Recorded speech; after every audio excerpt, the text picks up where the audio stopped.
Okay, come on, play it cool. Stay in control, don't start to drool. Keep those paws in check and boobs stay down. And don't add him on Instagram, but those shirtless pictures, damn, here I go again to Cougar Town. God, he has sex on the brain, well, so do I. This is insane. Stop that purring quick and fix your crown. I know I should say thank you next, but oh shit, what did I just text? I'm a thirsty mess in Cougar Town. Half your age plus 7 is the math they say to do. Well, I got the first part anyway. Pheromones give my discretion. I'm feline fine, defying convention to prowl in hot pursuit of younger prey. Forget about my pedigree. This pussy is on a mating spree. Watch me slink into my dressing gown. This Grisabella is a queen. Hey, Rum-Tum Tugger, where you been? No more second guessing. Time to start finessing. Yes, I'm the mayoress in Cougar Town.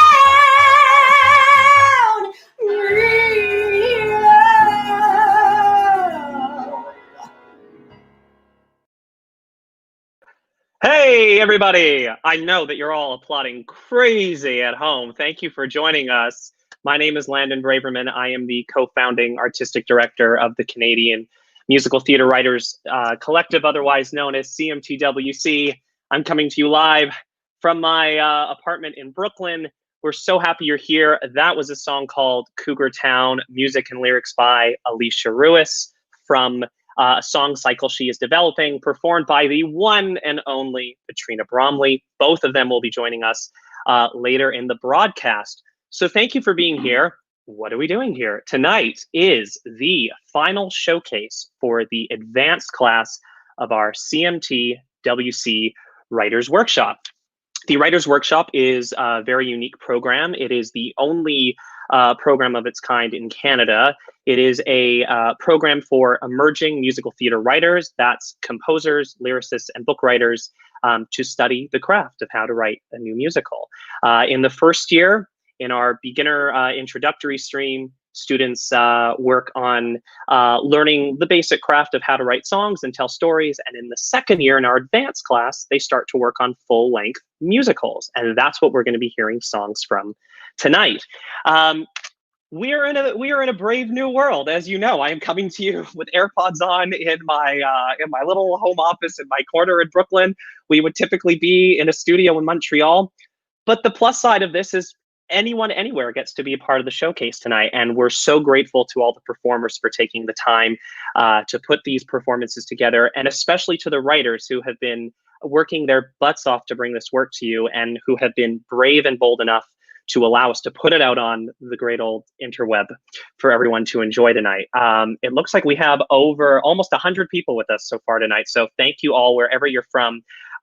Feel free, by the way, to put in the comments where you are joining us from. We will be able to feature your comments throughout the night. As I was saying, this is a brave new world doing it like this. We have never in the history of CMTWC and all the events we've produced ever done something like this. If we have some technical difficulties, please laugh along with us. We're going to be laughing our butts off, and we will do everything we can to fix it as quick as possible. But otherwise, sit back, relax, and enjoy the show. As I said, please post your comments. Where are you joining us from? Are you friends with one of the writers who's being featured tonight? Let us know who you are here to cheerlead for. But without further ado, I would like to introduce my co-host, an incredibly talented musical theater composer, lyricist, and most importantly, fantastic educator. He is the leader of our Montreal Writers Workshop. He is the teacher. He is the one that has guided our writers to create the beautiful work that you're going to see tonight. Please give a round of applause wherever you are for Mr. Jonathan Monro. Jonathan, are you there? I am here. I hope I'm here. Yeah, how are you doing? Nice to see you. I'm great. It's good to see you too. And you're in Montreal tonight, right? I am. I'm in my Very apartment in Verdun in the southwest, Yes. tucked away in the southwest. How is Montreal? It's gorgeous. Beautiful day today. Very good. So tell us a little bit more about what we can expect tonight. Oh boy. Well, it's really all about the writers tonight. We all wanted to get their work out there and heard by as many people as possible, because every single one of these new musicals that they've been working on for now over a year is so special and so exciting, because it'll be the first time tonight that anybody hears anything publicly from any of these shows. So we want to feature them. Very true. Should we get started without Let's further do it. ado? Yeah. All right. So we heard one from we heard Cougar Town by Alisha Ruiss. We're going to hear actually another song from her song cycle a little bit later. But our next song is from a show called Dirty City. I am intrigued. So let's meet the writers. Let's bring in Kenny Stein and Doug Price. Are you there, boys? Hey. Hey. Hi. How's it going, guys? Oh, so good. This Good. is crazy. This is fun. So fun. I feel like it's opening night. Yeah, it does feel a little bit Butterflies, like I that. got these butterflies. I'm feeling so excited. Well, we're What a very great way excited to- to hear. What a great way to start off. Petrina's performance was like awesome. Incredible. Brilliant. Pretty great. Brilliant. And Pretty Alicia's great. song is so great. So awesome. So tell us about, well, we're going to hear about your show, but I want to know how you two met, what your story was in terms of coming together as a collaboration.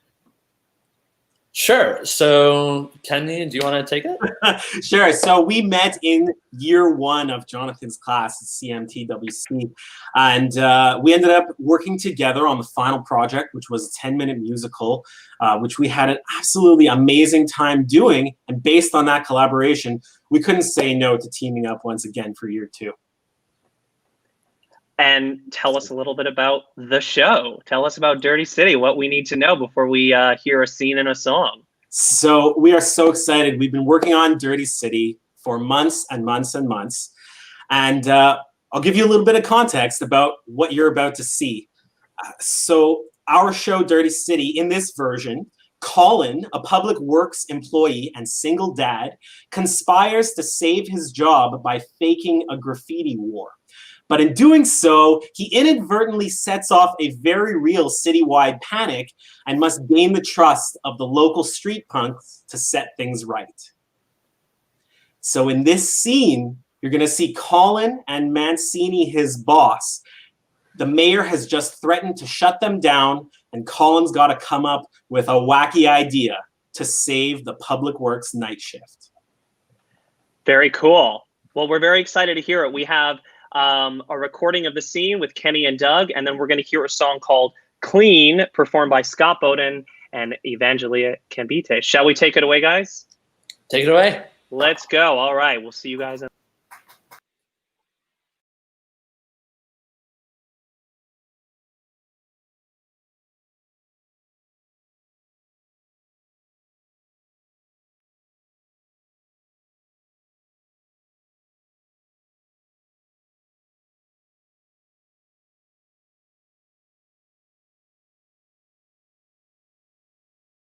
But Mrs. Mayor, the NDG Public Works night crew has been around for over 50 years.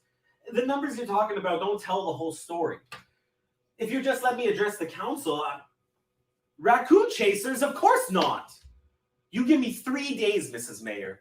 3 days. Okay, I'll let them know. Let us know what, Chief? That was the mayor. She said the council decided they don't see a need for the Public Works night crew anymore, and at next week's budget meeting, they're crossing us off the list. They're shutting us down? I can't get laid off. I have mouths to feed. Well, what are we supposed to do? She said we're not essential. Ha, not essential? Maybe she'd like a town full of raccoons high on pizza crusts and a week-old chicken noodle. Yeah, that one's not going to fly this time. Okay, so we need to make ourselves essential. No big deal. I got it.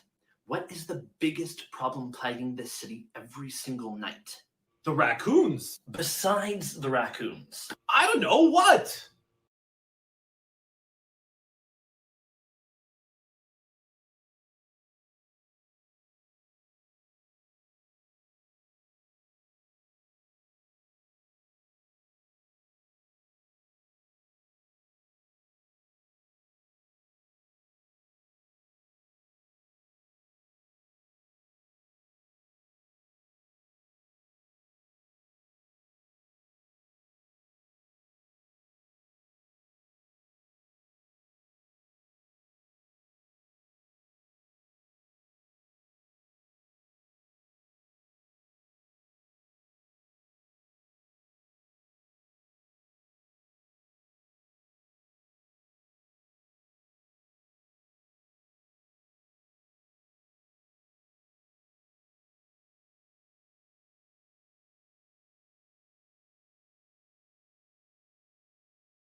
Hi, everybody. Jonathan, are you there?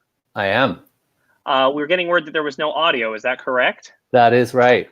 That is very strange. Okay, hold on 1 second. We will try this again. 1 second, everybody. Thank you again for bearing with us.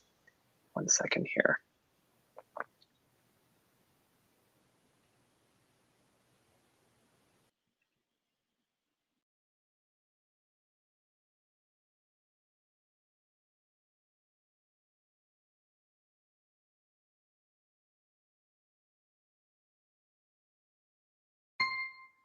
We're fighting a war on the front of every store. It's a blight upon the urban sprawl.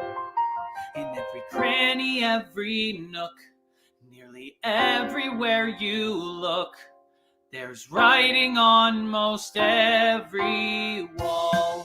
Writing? What, like graffiti? It's not that bad, mostly just high school kids. But they don't know that. Who's to say we're not holding back the tide of unrest growing in the streets? All over the underpasses, wet paint drips like sweet molasses. Under pressure, toxic gases, nasty aerosol. Vulgar people more than willing to incite through color spilling, motivated by the thrilling smell of alcohol. Whoa, these city streets are dirty, these city streets are mean. It's a never-ending battle to keep this city clean. We'll polish every alley till it shines a shiny sheen. And it's a constant uphill battle to keep this city clean. Right. If we're not around to keep the artwork of those street punks at bay, it'll lead to total anarchy, couldn't it? You don't want your sons and daughters being brainwashed by vandals. I don't. Feels like the walls are bleeding, words not really meant for reading, art that's only there for breeding discord and dissent. Street punks try to redesign, underscore and undermine, but scrub with bleach and turpentine, you'll reach the bare cement. Whoa, these city streets are dirty, these city streets are mean. It's a never-ending battle to keep this city clean. Downtown is kind of pretty, yeah, a pretty gruesome scene. And it's a constant uphill battle to keep this city clean. Say we're taking this city, taking it back. We've got to make it seem we're under attack. When soap and water can't cut through, you need to call in a professional who can restore the view. There's just one problem. We didn't spend enough of our cleaning budget in the last quarter to make this whole story viable. If we don't spend at least $15,000 worth of graffiti removal in the next 3 days, we're kaput. You leave that to me, boss. You just worry about convincing the mayor of the impending threat, the secret underground resistance.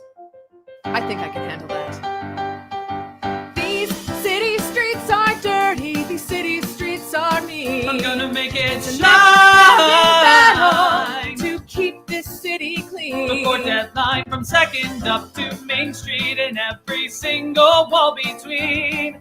We're marching into battle to keep this city. These city streets are dirty, these city streets are mean. It's a never-ending battle to keep this city clean. From 2nd up to Main Street and every single wall between. We're marching into battle. I've got to keep this city clean.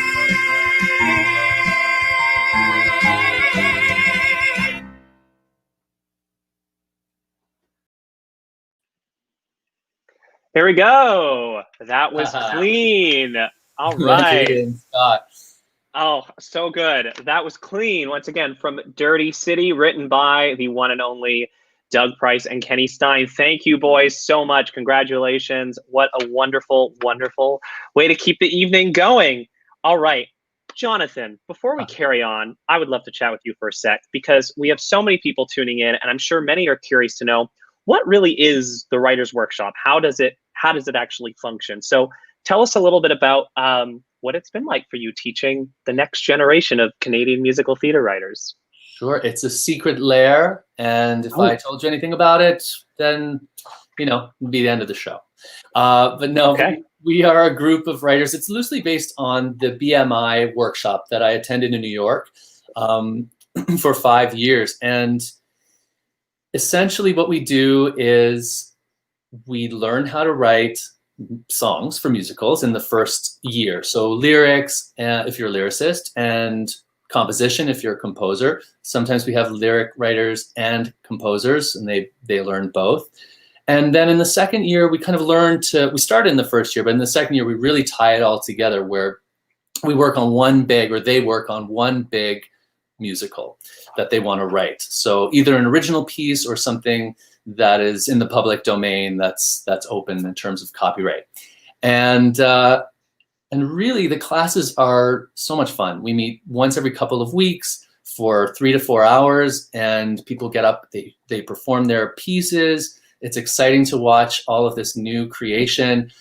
I mean, I don't know how many pieces we're at now, but with 11 to 12 writers in the class at all times, we're hearing new music every session, and it's really thrilling to hear what people's warped brains will warped writer brains will produce. Obviously everyone's dealing with this new reality. Can you tell us what it was like specifically teaching a class and a class that's about an art form that's so highly collaborative, what it was like switching in March to finishing the year with the advanced students online? Yeah, well, everybody adapted so beautifully, and I think we all had to just adapt. Humans are known to be able to adapt to situations, and we did. And you know what? Actually, we increased the frequency of our classes. We met every week after that, and we just hung on to each other like a group of people who had no more home.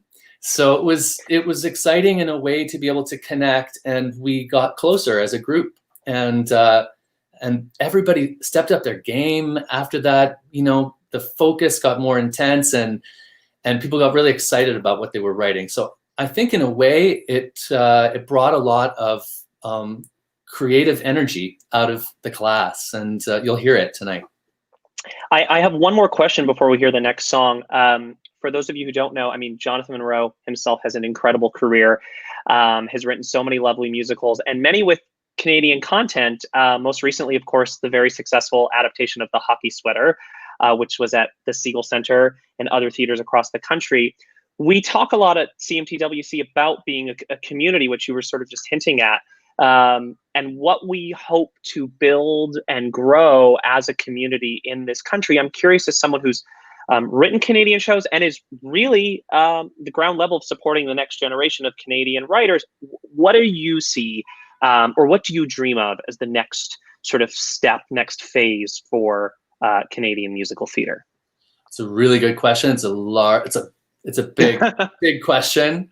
What I want to see is a home for creators. So in whatever way that kind of manifests itself, I'd love to see somewhere we can go, that city, that location is a home for musical theater, Canadian musical theater creators to go to and work with each other, collaborate. I don't know what shape or form it might have, but that's what I'd like to see. Something to ruminate on while we watch the next song. Anyone out there got their old school checkbook, just put a comment in. We'll see it. We'll put it up on the screen so that we'll hold you to it. Thank you so much, Jonathan, for just taking a bit of time to talk about the workshop and Canadian musicals. Let's move on to another Canadian musical. We are going to go to a show called The Ward and the Woodtender, written by Writers Workshop student Graham Isaak, and he has a video that he has put together to introduce the show, tell you a little bit about it, and a scene, and then we'll go into the song. We'll see you on the other side.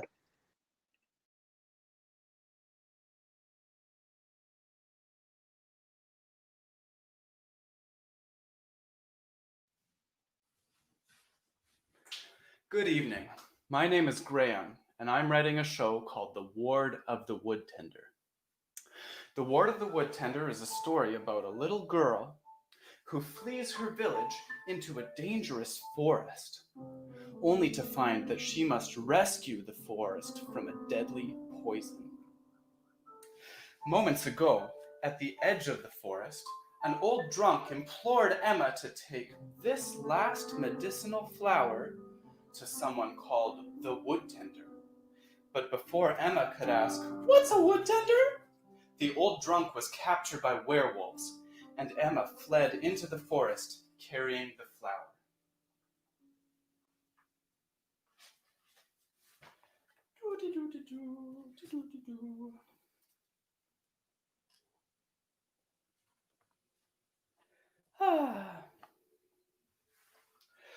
Werewolves, run! Which way, dear? That way! Come on! Men, that way! That'll hold them off. Wait a moment. Are you hurt? No, but they took my friend. Oh, darling, come here. Are you the wood tender? No, dear, I'm a fairy. Then I have to go. I have to find the wood tender, and quick, before this flower dies. The tenders are gone. Gone? What do you mean? Haven't been seen in years. Here, it needs soil. It's dying. Okay. What are the tenders? Look, forget those old stories. No one's gonna make things the way they were before the trees turned. Turned? Look at the branches. They're not on our side anymore. See how they seem to be reaching toward us? Boop. Don't forget your trillium, dear. Quadrillium. Boop. What do the trees want from us? They want your life. They're dying. Let me see your hands.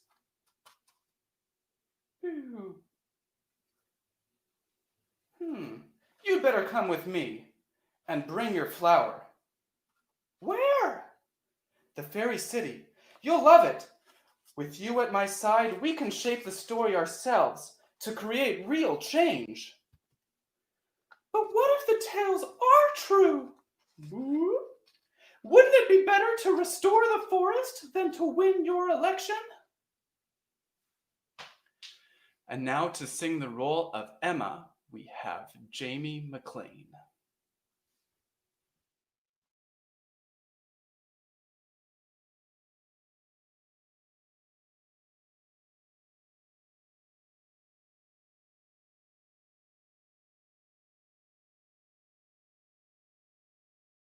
But what if the tales are true?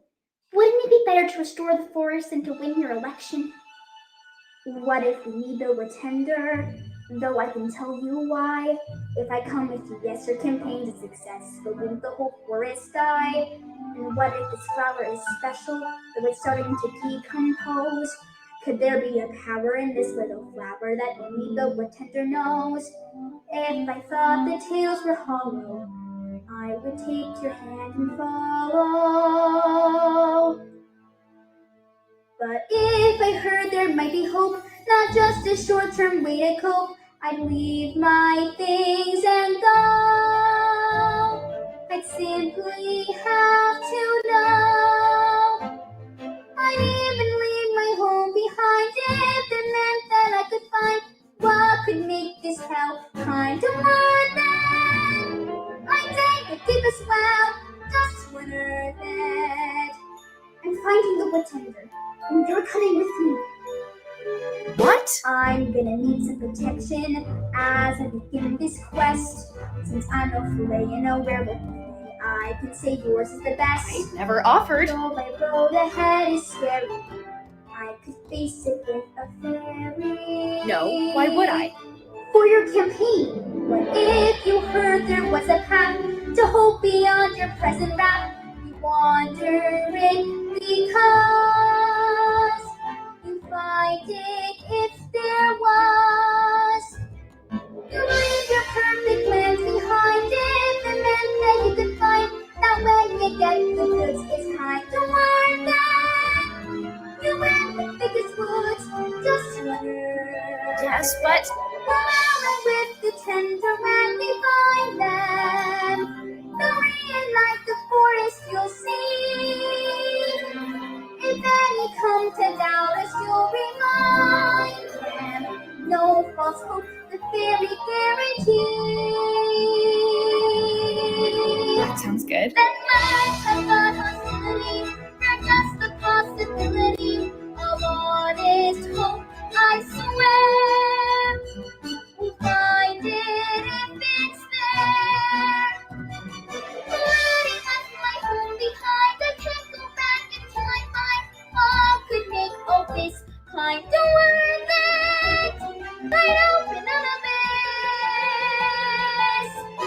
Just worth it. Just worth it. Wait, Just worth it. fine. I'll go with you.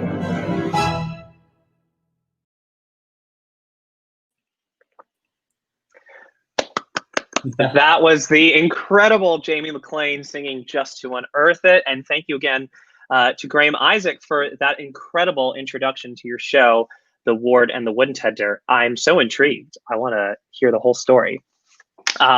Puppet show or no puppet show? I want to hear the whole thing.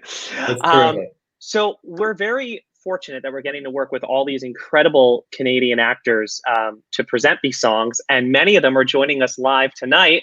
Our first one is here. Let's say hi to Jaime MacLean. Hello. Hi. Hi, how's it going? Good, how are you? Very good. Did I hear that you're in Vancouver? I am in Vancouver. That's my hometown. How's it going? How's it going? Pretty good. Very good. Well, thank you so much for doing this. That was such a beautiful performance. Thank you. It was really fun. Well, I'm glad you're having fun. Tell us a little bit about the process of recording this song and doing it over Zoom and all these sorts of crazy things we're doing right now. What was it like? Well, I always find it so exciting sharing someone's new work because it's always so fresh because it's never been shown before. So you kind of have to start from scratch. So it's like really fun because you have nothing to base it off of. So I always have fun creating a character and having fun with that. And also, having rehearsal with Jonathan and everything like that. It's so fun because everything's just from scratch. Awesome. Who do you prefer performing for? Audience of 1,000 people or camera on your computer? It's definitely different from the camera. Definitely people, because it's very easy to connect with them. But it's not easy it's not easy to connect with a fairy who isn't there. Oh, so easy. Well, you did great. It was so believable and beautiful, beautiful singing as always, Jaime, and interpretation as always. Thank you so much. Thank you so much for joining us. We wish you all the best out west. We'll hope to see you soon. Yeah, bye. Bye, Jaime. Thanks. All right. Well, thank you, Jaime, so much for joining us. And we will have more of the performers joining us throughout the evening. But let's get to the next song. To join us. Oh, I'm so sorry. We actually don't have our next writer here with us. Hopefully she'll be able to join us after, but we will introduce the song. We are going to hear another song from the song cycle, which we heard at the very beginning. We heard the song Cougar Town. We're now going to hear another song called Hylas, which is from the same cycle, written by, music and lyrics by Alisha Ruiss. We don't have Alisha right now. Hopefully she can join us after, but Jonathan, you've worked so closely with them. Can you tell us a little bit about what to expect for this performance we're going to see? Well, Alisha's written an incredible set of songs and she's continuously working on this song cycle. I don't want to spoil it because she really has a clearer idea, a much clearer idea of it, but I'm sure she'll tell us more about it after this song. Great. Hopefully we'll be able to get Alisha to join us afterwards. But without further ado, we are going to hear Hylas from this song cycle. And to perform it is the really incredible Marie-Pierre de Brienne. So here we go.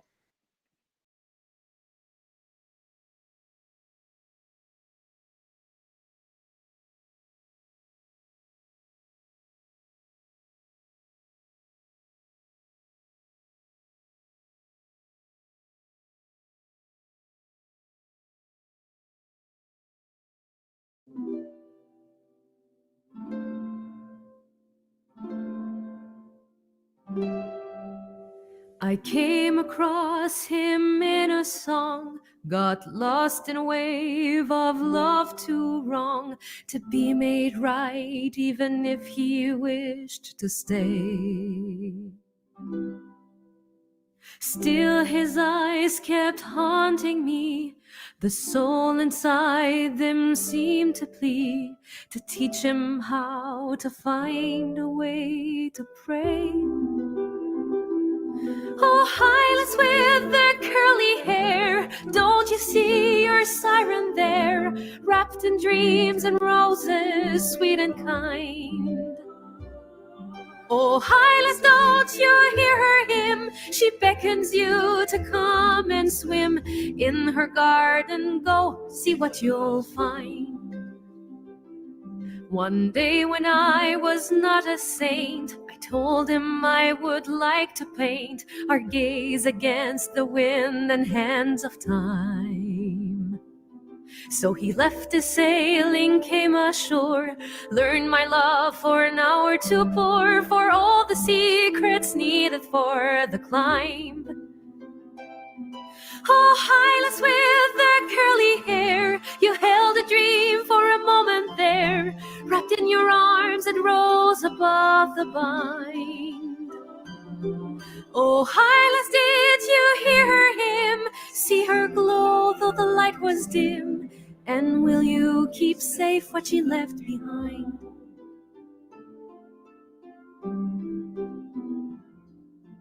One day I will write a book with adventures that we never took, and all the kisses that you missed from me. I'll read it to you on the beach while you lie just out of reach, singing songs of sirens and the sea.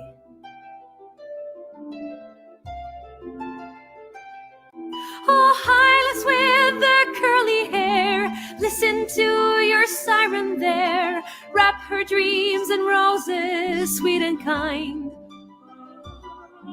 Sing with her and be her hymn, dance with her in the moonlight dim.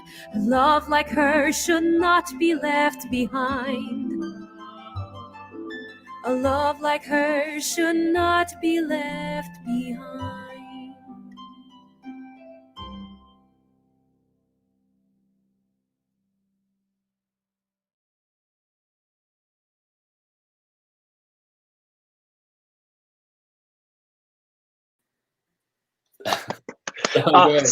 So gorgeous, Wow, so cool. And beautiful. we just have to say, the way we put this together this year, we said we delayed, first of all, doing this because we thought maybe we will be able, sometime in the late summer to do this in person. And of course, it just wasn't possible. And we said, we're not going to let this work sit in a drawer. We need people to be able to see it. So let's take advantage of the technology. And with that, we are so thankful to our actors for taking the time not only to record the songs, but in many cases, like Marie-Pierre did, do full-on music videos, which we didn't ask for. It's so incredible. Marie-Pierre is going to be joining us soon, so we're gonna ask her about her music video directorial process because I'm very curious.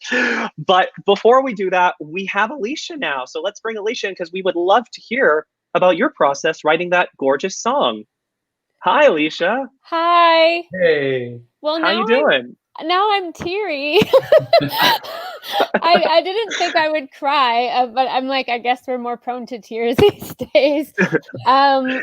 Yeah. So I originally conceived of. So the song cycle in general is very unfinished and still very vague. The main themes that I wanted it to be about were just female experiences.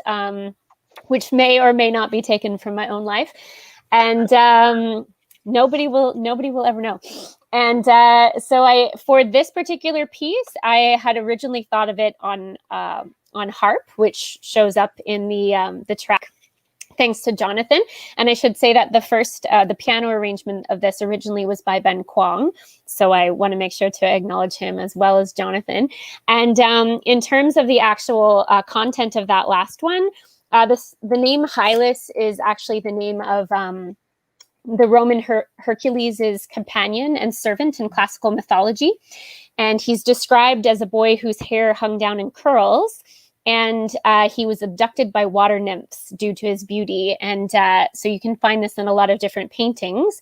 And Hylas never was found because he decided to stay with the nymphs to share their power and their love. And so this piece kind of takes that story as the poetic lens through which an older woman is trying to convince a younger casual lover to commit to a relationship or risk losing what she considers to be her last chance at love. So I just wanted that kind of more poetic, fantastical framework for the piece. Well, it definitely comes across. It's absolutely beautiful, and Cougar Town is so much fun. Thank you. Can't wait to hear and see the rest of the song cycle. Thank you. Before we let you go, we want to know, what's your favorite musical? Oh my God, Cabaret. Cabaret. What's your favorite Canadian musical? Oh, Hockey Sweater. Oh, absolutely. Very good. Very good. No question. I also want to make sure I acknowledge Doug Price as my arranger for Cougar Town. So I don't know if that shows up somewhere or things, but anyway, thank you, Doug, and for everyone who helped, all of my classmates for just helping me with encouragement and feedback and eating all my food. Fantastic. I mean, because I wanted them to eat my food, like I brought them food. not because they, I don't. Yeah, it's not a problem I have. I've been watching the chat, and all I'm seeing is not all, but I'm seeing a lot of things about the secret snacks. So apparently I was missing quite the yummy party last time. A lot of carbs. Awesome. Well, Alisha, thank you so much for stopping in to say hello. And we're gonna say goodbye, but we're gonna move on to some exciting new songs. Thanks, Alisha. All right, take care. Thanks. Bye. So as we get ready for the next song, we actually would like to do a little bit of audience participation. We asked Alisha, what is her favorite Canadian musical? We want to know, what's your favorite Canadian musical? Type it in the comments right now, and we're going to feature some. I don't have Jeopardy hold music, but we can imagine there's a little bit Jeopardy hold music. See who can type their favorite Canadian musical the fastest into the comments. Favorite Canadian musical? Not yet. Still waiting for one. No one's got a favorite Canadian musical? All right, here's what we'll do. Come From Away. Here we go. Come From Away. Fantastic. Do we have any others? Oh. Don't worry about offending me. It's not. It's all about taste. Your own taste. That's and I love Come From Away. So yay, Come From Away. We're gonna go to our next song. If anyone has other shows that they want to post, they could post them, and we will do that. We are gonna move on to our next song. Hold on one second. I see Marie-Pierre waving at me on my end. Marie-Pierre, would you like to come in and say hello? We have you scheduled to come in a little later, but you're here. Come on in. Hello. Hi.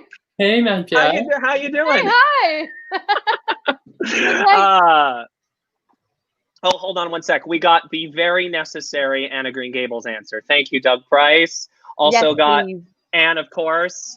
Thank you very much. That's the sequel, Anne, of course. Does the apprenticeship of Duddy Kravitz count? This is the perfect person to ask. Yes, Yeah. does it count, Marie-Pierre? It's also the author who's asking that, but yes, I accept your answer. There's a lot of good ones coming in. I've written Demain Matin, Montreal Matin, but it's not the same chat. Just wanted to, like, some French musical theater. Yeah. I'm a big Drowsy Chaperone fan. Me too. I love that one down. Very good. So, Marie-Pierre, how are you doing? How's it going? Look at this wall behind you. This is amazing. Yeah, I've chosen my wall because it's full of posters around here, and I'm like, I want to go with these. Do you have a favorite from that wall? Maybe that's a hard question. But... That's a hard question. My favorite on that wall? Oh God, we could be here all night. I don't know. I don't know. Well, the best show I've ever seen live was Memphis and London. It was just wow. Very cool. So let's go with that. So tell us a little bit about your process in. You've done lots of stuff with us before with CMTWC and lots of incredible other new musicals. But talk a little bit about your process for doing this virtually now and your incredible directorial, editorial music video skills. Did I went overboard with that? I'm not sure, because Jonathan said, let's make not a many music question. videos. And I Not went, entertaining Jonathan it. wants it. I do it. When Jonathan's asked, you just do, because you know you're going to have a ton of fun. It was stressful. It's so different from real shows, because right now I don't have any idea who's watching. I don't know their reaction. I can't change anything. It's already pre-recorded, so here you go. I can't react with the public. It's strange, but it has been fun. It's temporary also, right? It's just for a couple of months, right? No, it's forever. It's forever? Let's face it. Yeah, it's out there. It's the internet now. Once it's there forever. Yeah. So, indoors, tell us your favorite hobby to do while you're spending time inside. Hey boy, qu'est-ce que je fais indoors? Mm-hmm. Oui. Je fais du théâtre musical enregistré. Like, I record musical theater, I write, I speak a lot with my friends. Also, I want to acknowledge Catherine Savoie, who helped me with the camera at the beach. We were celebrating my half birthday because we were looking for any reason to celebrate, right? This summer. Mm-hmm. And Alexandre Gendron, who helped me with the sound. And what do I do inside? I question myself a lot. That's what I do. Oh, I think we all have I think we've all gone through those feelings. Et pourquoi la création du théâtre musical est importante pour toi? Ça, c'est une bonne question aussi, ça, Jonathan. J'imagine qu'on a beaucoup de points en commun, toi et moi, là-dessus. C'est vraiment, en tout cas, moi, c'est ma forme d'art préférée. C'est toujours, ça fait plus de 10 ans maintenant que je fais ça. I'm getting old.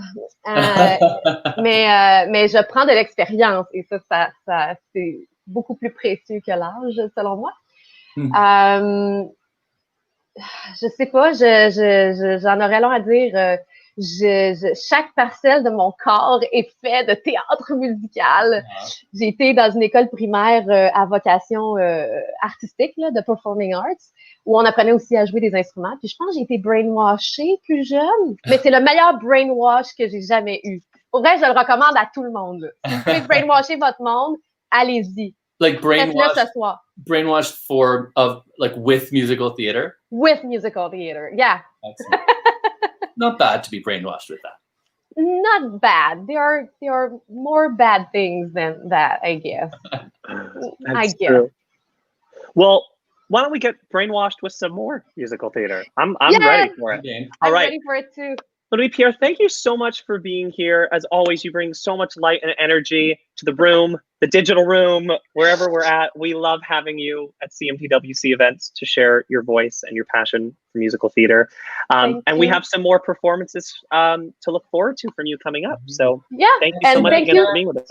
Thank you to the composers and writers for letting me sing their music. It's really an honor. Thank you so much. Merci, bonsoir. Bye-bye. All right, we are going to go right to our next show. This is from an untitled musical being written by one of our students named Sara Wunsch, and the song is called "Hero of Your Story," and it is being performed by Aaron Hastelow and Scott Beaudin. And we're going to turn it over to Sara, who's pre-taped an intro to give you some context about what you're going to hear. All right.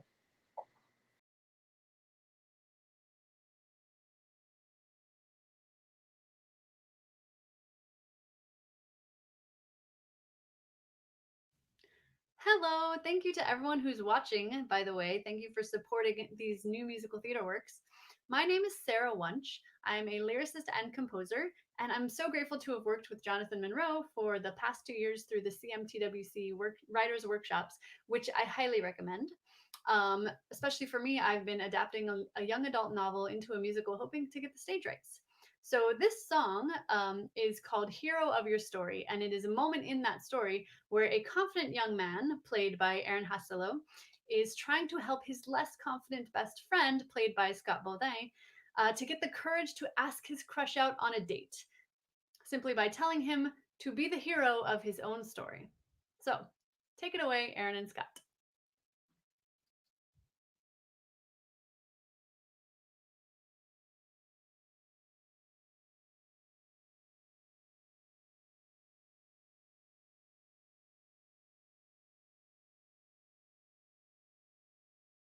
I am not asking him out on a date. We're just friends.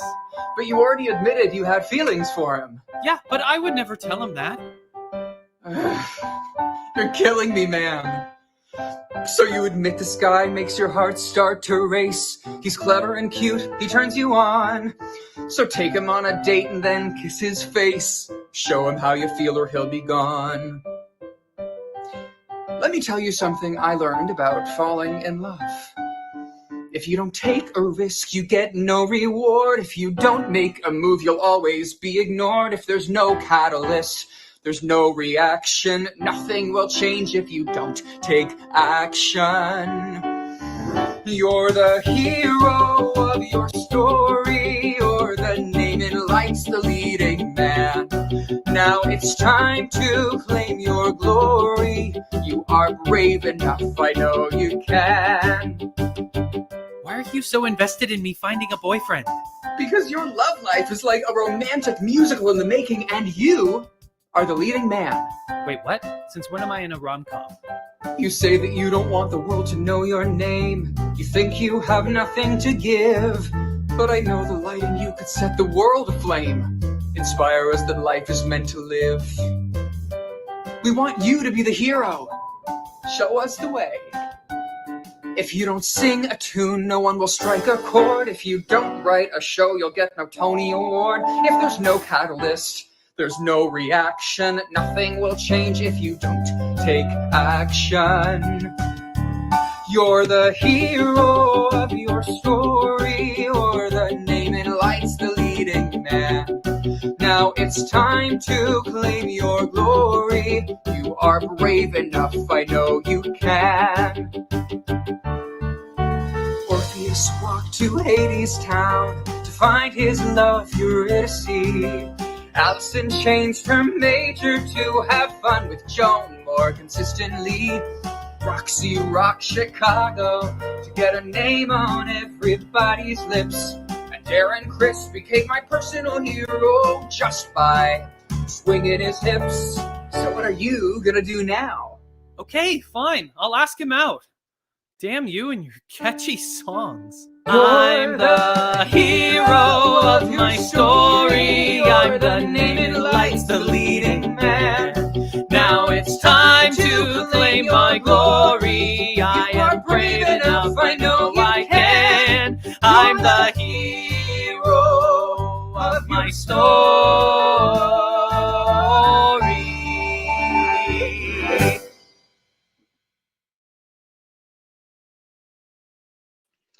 There it is.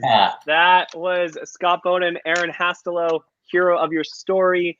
Thank you, Sara, so much for the beautiful intro. Oh, so much fun. I can't wait to hear the rest of the show. Yeah, she's written both music and lyrics. It's really fantastic. So great. We're going to go right to our next song. We're going to bring on our next writer. Let's say hello to Christine Lee. Hello. Hi. Christine. Hi. How's it going? I'm stressed. It's good. I love your honesty. We're just in the living room chatting, although it looks like you're in some very dark, magical place. It looks very mysterious. I love it. Gotta unearth it. Yes, that's right. Where are you coming from tonight? I'm coming from Montreal. Hi. Excellent. So tell us a little bit about your experience being in the Writers Workshop. What's your favorite memory from the last 2 years? Oh my gosh. Okay, so, I really liked the Canadian Musical Theatre Workshop. At first, I was really nervous and I couldn't really play piano properly. And I always felt like judged or smaller than everyone. But everyone is just so nice and kind. And I don't know, I felt really welcomed. And Jonathan is also super patient and he's just super encouraging as well. So I feel like I really found a kind of community. And just the fact, even during the COVID times, we just met like every week, and it was just something to look forward to. I don't know. It was really good for me. Yeah. Thanks, Jonathan. Thanks, everyone. Thank you, Christine. That was really beautiful. Thank you for saying that. That's so nice to hear. In the class. But it's true. Well, can you tell us a little bit about what we're going to hear? We have a song tonight from your show called Just a Note. Tell us what Just a Note is about. Yeah, so this is a story about Leah. She's a music student, and she's basically months away from graduating when suddenly her overbearing and super controlling mom moves in with her in her university campus, and basically flying like from Hong Kong all the way to Montreal and just being like, hey, daughter, what's up? So Leah it's not technically a problem, but then the problem actually is that Leah lied to her mom about studying in med school. And so now Leah has to graduate in music and pursue her passion without her mom finding out and all the lies kind of unraveling. So that's kind of the story. Sounds exciting. I think many people in our industry can connect with lots of strands there. Yeah. Well, we're going to hear a scene first. Is that correct? We're going to hear a scene and then the song. So tell us, is there anything we should know before we go into the scene and the song? Anything we should know about the specific moment? Yes. Okay. So the scene is about Leah. It's at the top of the musical. So Leah's on campus and she's kind of leading the last rehearsal for a protest song that she wrote. And there's like a choir and everyone's singing and having a blast. And Leah's also like most of all super excited. And then so there's three characters.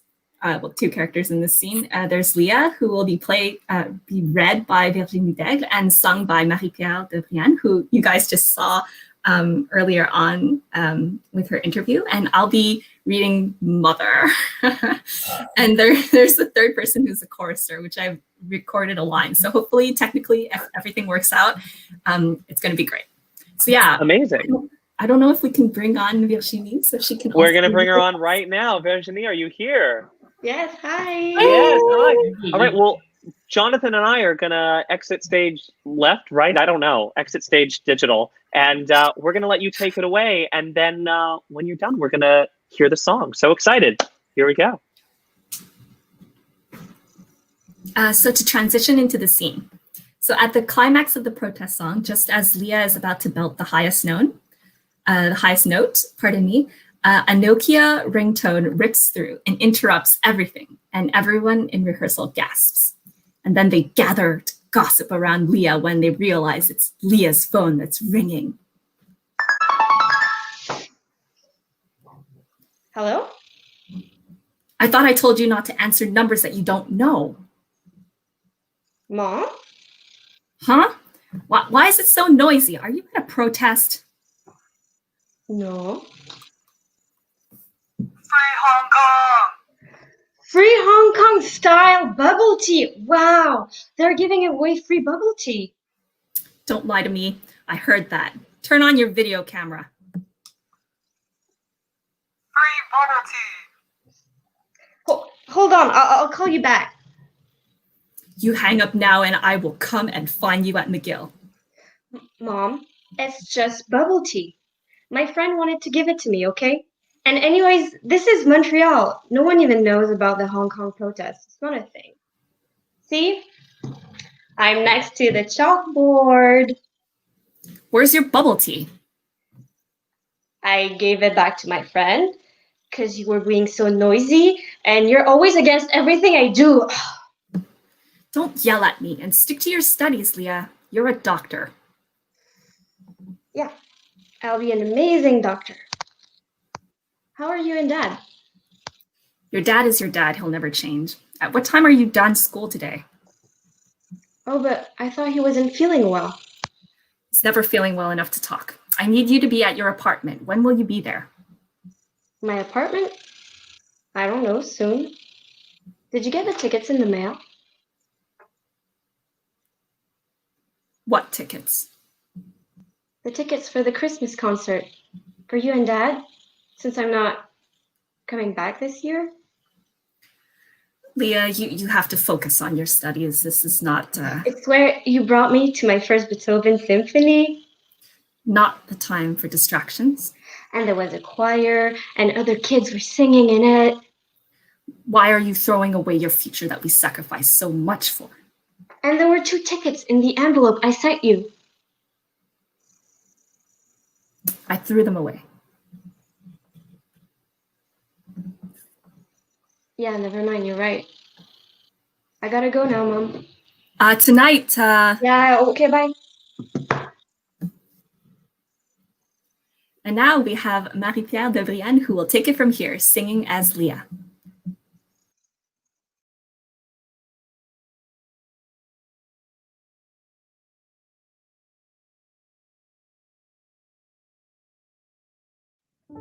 Well, Mom, you and I will never be in tune.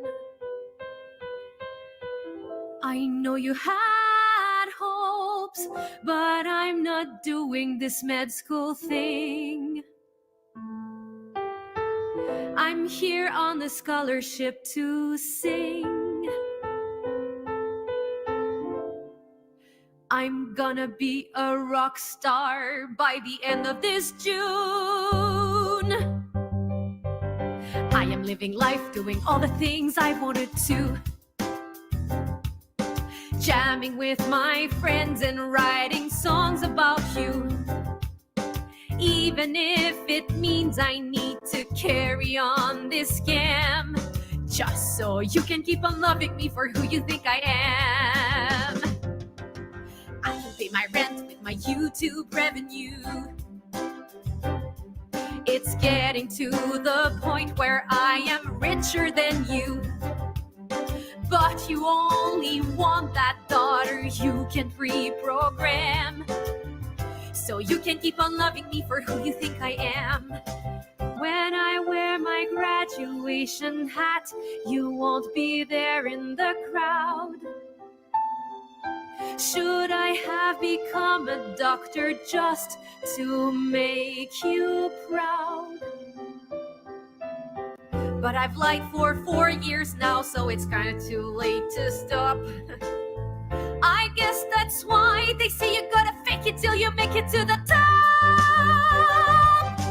Turn on all the spotlights and let them see. You only live once, so I will live my life for me. And I can't wait till I'm done with my last exam, while you keep on loving me for who you think I am. So you can keep on loving me for who you think I am. Keep on loving me for who you think I am.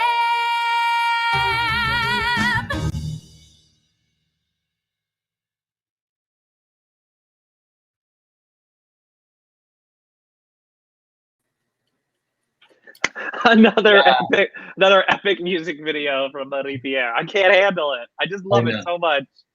They're great. It's so incredible. Incredible.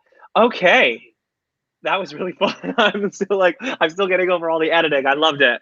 All the great social media references. Book, music, and lyrics on that. Yes. A round of applause to Christine. Incredible. Well, we're going to go right to our next guest. It's our next writer. Our next show is entitled The Dream Box. It's written by Cynthia Chalifour, and she's here. She's here live. Cynthia. Hi, guys. How you doing? I'm good. I'm in Toronto. Oh, yeah. Made it. All right. How's it going? It's going great. I mean, I'm a bit tired. I've been up since 5 a.m., but, I'm so excited. So we're so happy you're here. So tell us a little bit about your journey in the Writers Workshop. All right. So I remember when I saw the workshop was happening, I basically had an hour for each song, like to record and send them. And my friend helped me, and it became my second family. I have boxes filled with ideas of for music, for stories, whether it is musicals or TV shows or books. So I've been writing like a crazy person since I was 11 years old. So and then I found a place where I could develop it, and it's been great.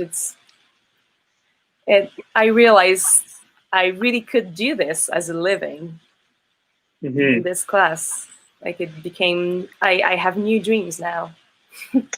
That's so nice to hear. Well, speaking of dreams, your show is called The Dream Box. Tell us a little bit about it. Yeah, so we have Ivy, who's a genius songwriter who has a neurological condition, synesthesia, but she got sent to a mental institution for it. And the reason for that is that she has this dream box, who's basically everything you wish you had for writing and composing music. It records your ideas, it keeps them safe, it helps you harmonize, and it's a software, and only you can open it. Where do we get one? I think there's a lot of people watching that want one. Well, I hope somebody invents a real one. And then, so this dream box, her adoptive father wants to get his hands on it. So that's why he kind of used this, her synesthesia, which she's unaware of, to say she's crazy. And because he has all the power, he actually managed to do it. So now she has to break out of the institution and get the dream box back before he uses it for his crazy ideas and, megalomaniac plans. It's a very imaginative idea. I would love to know where the idea came from and what drew you to this idea. Yeah, so the dream part is this idea of having a box where you keep your ideas safe and only you can access it. But then the fear part is, okay, so I have all those ideas that nobody knows about. If I don't share them, and then I share it with one person, but this person betrays me, then what happens? Right. That's it. Because it's Sounds like a vulnerable, setup right? To write something is vulnerable, right, Cynthia? And it's you never know if somebody's going to just take the idea before you have a chance to put it out there yourself. Exactly. So even though it's scary and it can be hard to write, and rewrite and rewrite and rewrite, well, you just have to share your stories, because otherwise somebody else might write it. Right. Mm-hmm. So we have a song called Write Something. It's going to be performed by Evangelia Kambites. But before we hear the song, we have a scene that I believe you've pre-recorded for us. So tell us a little bit about what we should know going into this moment. Yes, so this is the moment where Ivy, the protagonist, and her collaborator, Owen, just learned that Larry plans to replicate the dream box and sell it to the highest bidder. And now she wants to reach out to her sister, but he starts to realize that she might have synesthesia and that it might prove that she's not crazy. So, and reading for me, I have Alisha Ruiss in the role of Ivy, and I have Elliot Lee in the role of Owen. And I want to shout out, before we get to the song and the scene and everything, my arranger, Doug Price, the music man. Thank you for everything. Fantastic. Well, thank you so much for joining us. Let's get right to it. Let's hear a song from The Dream Box. Bye, Cynthia. Bye.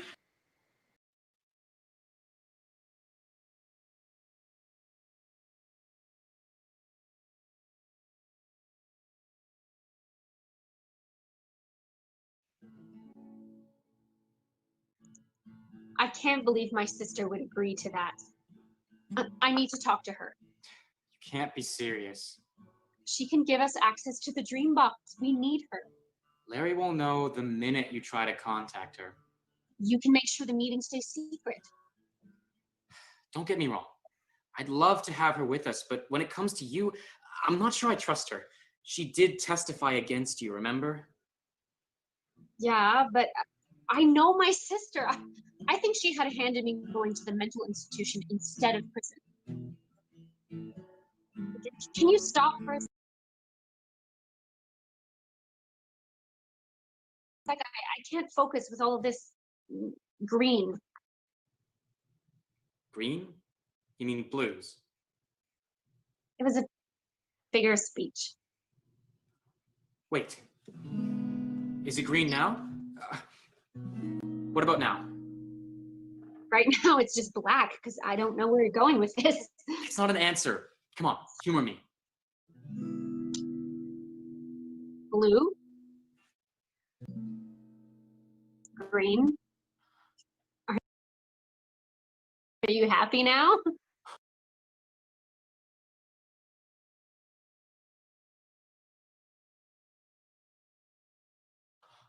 You have no idea. Have you ever heard of synesthesia? Should I have? Synesthesia is a perceptual phenomenon in which stimulation of one sensory or cognitive pathway, your ears, leads to involuntary experiences in a second sensory or cognitive pathway, like sight. English, please. You said you see colors every time you hear music, right? But hallucinations are supposed to be random. It also says it's hereditary. You shouldn't trust everything you read on Wikipedia. Listen, I know a psychiatrist. We should go and see her. There's no way I'll ever go to see another one of those again. But if she confirms you have synesthesia, then we can go to the judge and have them reassess your case. I don't have time for this. Don't you want a second opinion? What I want is to get the dream box back. That's the only evidence we need. Think about it. If the insanity verdict is ruled out, then you don't have to hide like a criminal. You can meet Callie on your own terms and get your box back. That's 3 birds with 1 stone. What about the attempted murder charge? How will synesthesia save me from that? Well, if he paid off the psychiatrist, who's to say he didn't lie about that too? Nobody cares. I am a criminal. I am crazy. That's what everybody thinks. Then you just have to prove them wrong. You think I haven't tried that before? Unless you believe it too. I think you should leave. If you change your mind, meet me there.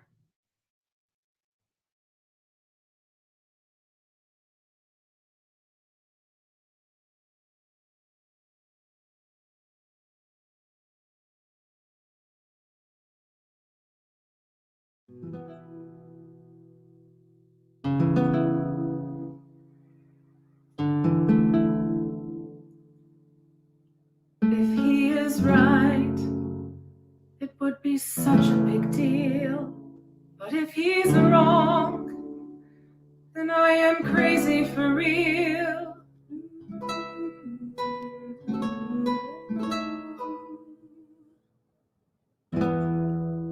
I remember a lullaby Mom sang to me. I wonder what did she see? Dad would join and make me dance. Is there a chance they were like me? Will the truth set me free? Blue, green, purple, yellow. No. Eyes closed tight, ignore the light. Eyes closed tight, ignore the light.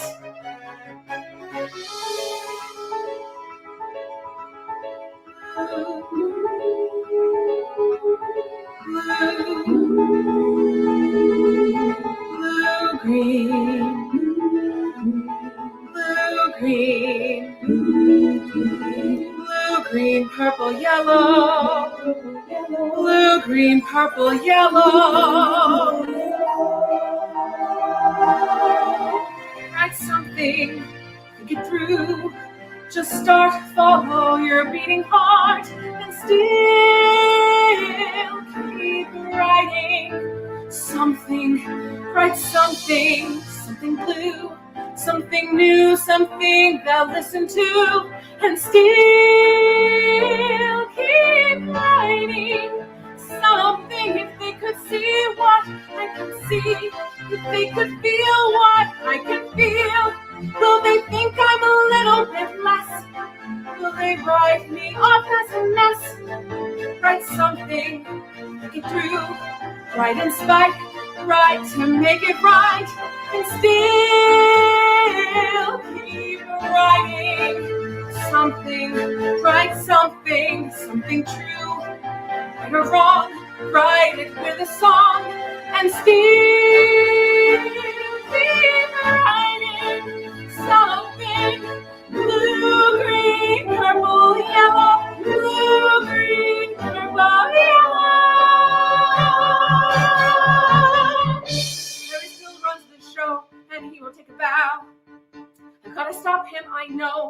write him off, yes, but how?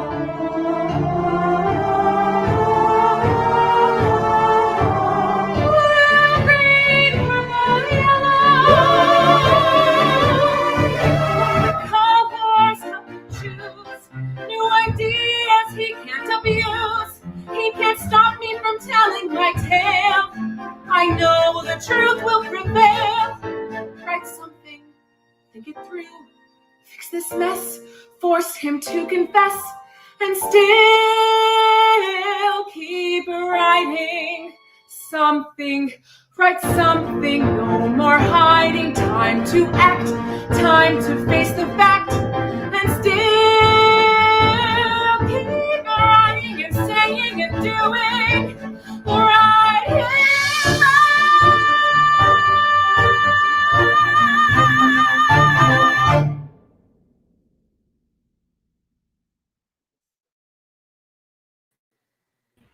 Wow, that was impressive. Very Well, impressive. That was a beautiful performance. Thank you so much, Cynthia, for joining us before to tell us about it. That, of course, was Write Something from the musical The Dreambox by Cynthia Chalifour. And we are very lucky to be joined by the performer. Here is Evangelia Kambites. Hello. Hello. Hi, how are you doing? I'm well, guys. How are you? Good. Where are you joining us from tonight? I am in Stratford, Ontario. All right. Yeah. All right. Getting that small town vibe happening, you know? Yes. Well, I'm just still getting over the high notes. Yeah, me too, for real. Tell us a little bit about, for you, what it's been like recording these, because you have a few performances tonight that you're blessing us with. Oh, thank you. What's it been like to pre-record all this? Great to record it because you get to take a few kicks at the can and then pick your best go of it. Jonathan and I had a coaching, and that was really good to just figure out what I wanted to do with the storytelling. This song is so interesting in the way that it builds, and like part of the challenge as an actor and a singer is when you have a repeated lyric to find a new way to deliver that feeling and that thought. So I think I say write something like 6 times, and it's a different sentiment, but ultimately going to the same place. So Jonathan and I worked on that, as well as a lot of the song sits right on my break vocally. So from a technical standpoint, tricky to figure out where to flip up into my head voice and versus going into that full belt. And I think Jonathan, we had decided I was gonna, sort of do a mix at the end, and then I just said, I'm gonna try to belt it, and then it just happened. And then I sent a text to my neighbors, and I was like, I'm so sorry. When you got it, you gotta go for it, right? It sounded flawless, so it sounded so easy. Oh, thank you. I know it wasn't, but it was like.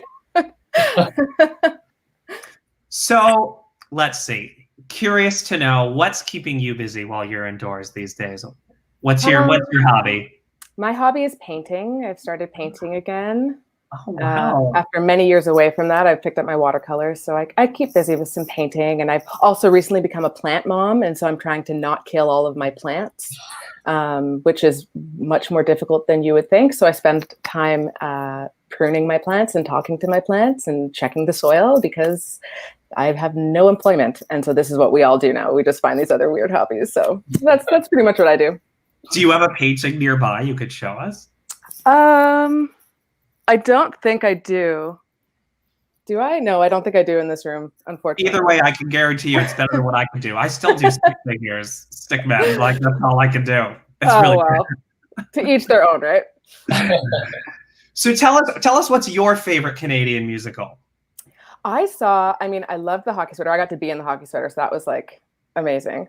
But years ago, I saw a musical from Vancouver called Ride the Cyclone, which stuck with me. And I remember seeing that. I think it was at Theatre Passe Muraille, maybe. And it was excellent. And I really enjoyed it. It was such a weird show. I saw it when it came here to New York. It was very weird. It was a really strange cool. thing, but I was like, this kind of works. So I remember Ride the Cyclone being up there for me. Awesome. Yeah. We can't thank you enough for all of your amazing work to bring our writers' songs to life. It just sounds so beautiful. It's an honor to be invited. Thank you so much for having me. Well, thank you. Thank Aw, you so much. We hope you're staying safe. We wish you all the best, and Thank you. we hope to hear from you again soon. Absolutely. You take care, guys. Good night. Bye. Bye. All right, we're going to bring on our next writer from the class. Here is Mr. Elliot Lee to discuss his musical Tom. Eric, are you there? I am. Hello. Hi, Eric. How you doing? Oh, I'm very nervous, but I'm ready for the ride. So here we go. Oh, we're very excited. Well, let's get into this. Tell us a little bit about what we're going to hear. Sure. So my show, called Tom for the moment, is about a painter, actually. And he's a Canadian painter, or he was, I should say, back in the very early 20th century. And he's from an area called Owen Sound, which is kind of central northern Ontario. And it's a place that I spend a lot of time in, actually, because I'm originally from around that area. And he's kind of a local legend around the area. He had a very mysterious death surrounding him. And the more I learned about him, the more I thought, wow, this is such an interesting figure. It'd be great if this was a musical. And it turns out it already has been told as a musical a few times. I have to give credit where credit is due to people like Jim Betts, who wrote Colors of the Storm, which is a musical about Tom Thompson as well. But I wanted to take a different spin on the story and the legend of Tom. And so this is, it's not, I wouldn't call this a biopic because it's not really historically accurate. It's very much fictionalized, but it's really about the story of somebody struggling to find their place in the world when the world is rapidly changing, which I'm sure a lot of us can relate to these days. But basically, Tom was somebody who had this just passion for nature and for the beauty of just little things. And it was at a time when, Canada was about to enter World War I. The Industrial Revolution was in full swing. And, it was just, he was this blip of refreshment, I thought, around that area. And I'm no historian, but he's definitely a figure that I thought, would be an interesting story to tell these days. So that's sort of the story that inspired this show. I don't know if that answers your question, but there it is. Yeah, absolutely. Hot seat. Tell us about your favorite memory of working with Jonathan in the class. Oh gosh, man. There's just so many. No, I think if I had to pick a favorite, Jonathan and I had many sort of private email correspondence when we were working on trying to develop the story for this particular show. And I'm sure he was so frustrated with all my, fight backs and pushbacks on some of his feedback. But those moments I actually thought were some of my favorites because it really helped me take a step back from my own process and really observe it from a more objective standpoint. And I think it really helped me grow as a writer. And of course, I echo the sentiments that some of my fellow colleagues have said about how this group has provided just such a space for community and growth and building. And I don't remember who said it before. I think it might've been Cynthia, but this was also just the moment that I really knew that this was something that I could pursue for the rest of my life. And, jury's still out on that, but we're gonna hope for the best, I guess, But yeah, so I guess that would be my favorite moment if I really had to pick one.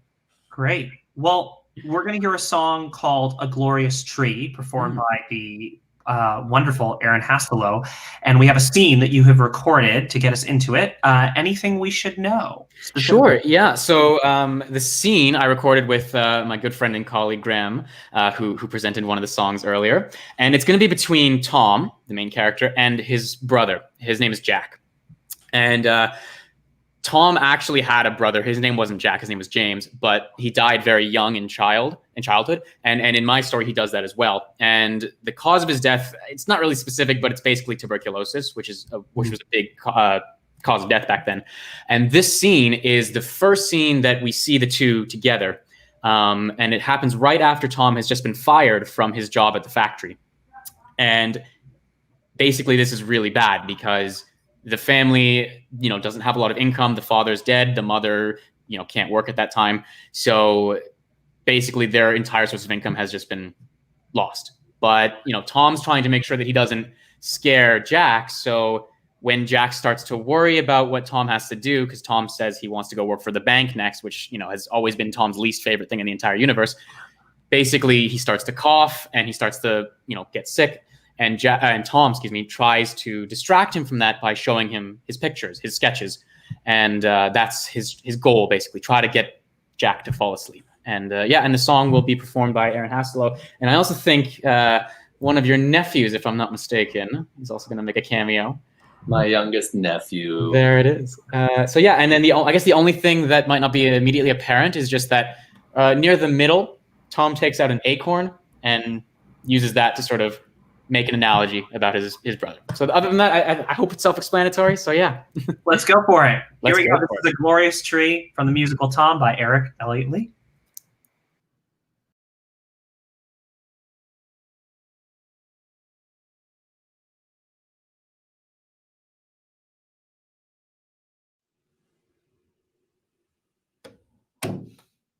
Tom, is that you? Go back to sleep. You need your rest. Why are you home so early? It isn't even midday yet. You'll never believe this, but the foundry's gone. What? Poof! Vanished out of thin air. If you ask me, I'd say a tornado must have gone and sucked the whole thing up. Stop making up stories, Tom. What really happened? Sometimes I forget that you're not a little kid anymore. You got fired again, didn't you? Money might be a little tighter around here now, but only for a little while. Tomorrow morning, I'll go to the bank downtown and see if they're hiring. Hey, easy now. Look, why don't you try and get some sleep? I thought you said the only people who work for the bank are cheapskates and swindlers. Jack, please, just relax and close your eyes. I'll go fetch you some water. I don't want you to be a swindler. We need the money. You need your medicine. Oh, but I hate that medicine. It tastes like rotten beets. You know, Jack, I saw the most wonderful tree this morning.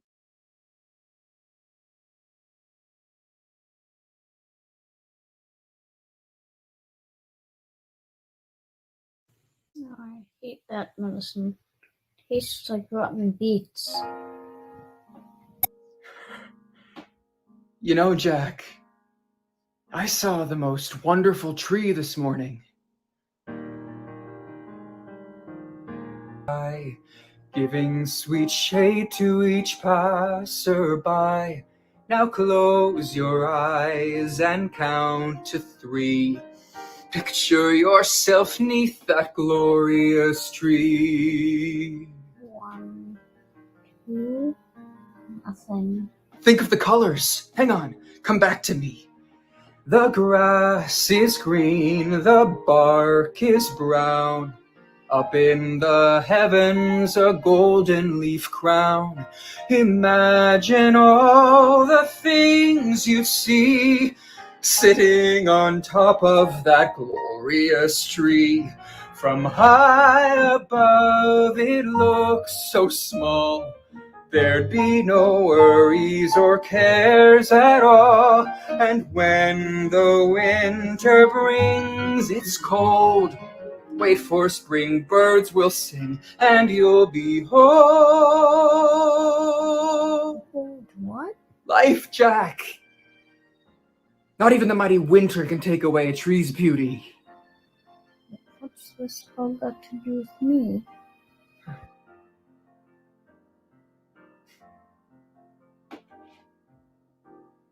What a funny thing. It fits inside your hand. But give this seed some love, and you will understand. To grow up big, just like this tree, you need to get some rest. Really think I'll be humongous one day? Are you kidding? Soon enough, you'll be big enough to touch the stars.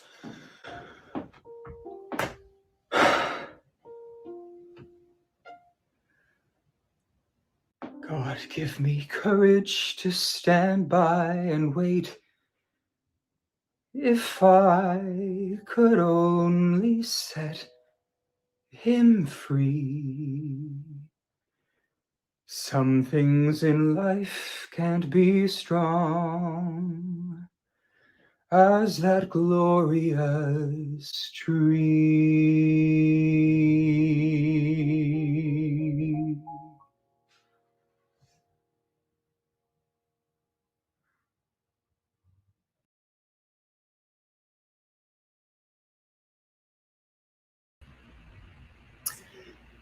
That was Aaron Hastelow singing A Glorious Tree, written by Elliot Lee from the musical Tom. So beautiful.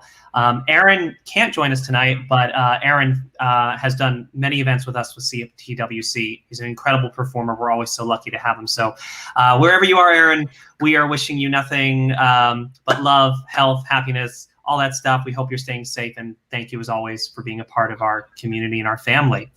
All right, we're going to go right to the next song. This is called Oh Cannabis. What an interesting title. I want to know more. We have a really great intro video from the writer Martin Clarke. Jonathan, is there anything else we should know before we hear about Oh Cannabis? No, I think we're good to go. All right. For a ride. Yes, we're going to go for a little ride. Everyone, let's hop aboard the Cannabis. Let's do it.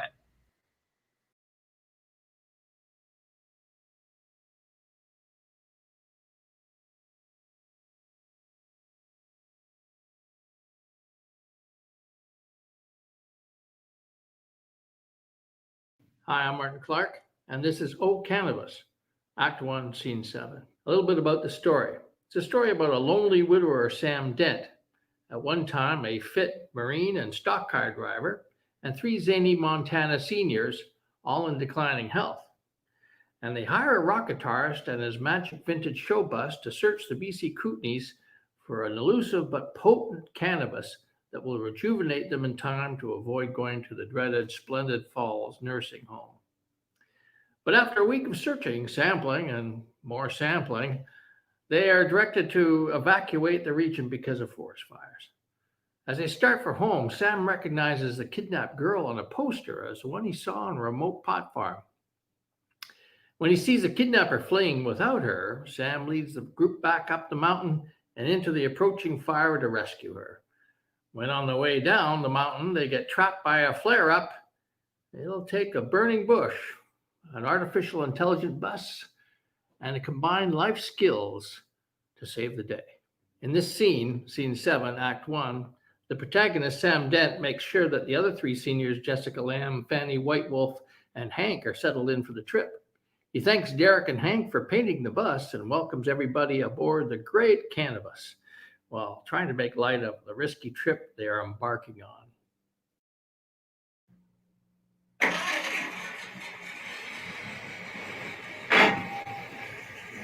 Okay, everybody, smile and wave goodbye to the staff. That's enough. All right, if you can't find them, grind them. All right, looks like we're on our way, like I always say. Don't ask me to do anything. I don't have much time left. No, he says, I want to see the continent before I am incontinent. No, it's boredom that kills you. That's what I say. So about the bus. Let's give a big hand to Derek, who did a great job painting the old gal. That's right. Hank picked the color and helped paint all the good luck symbols on the side and his message to the mothership on the roof.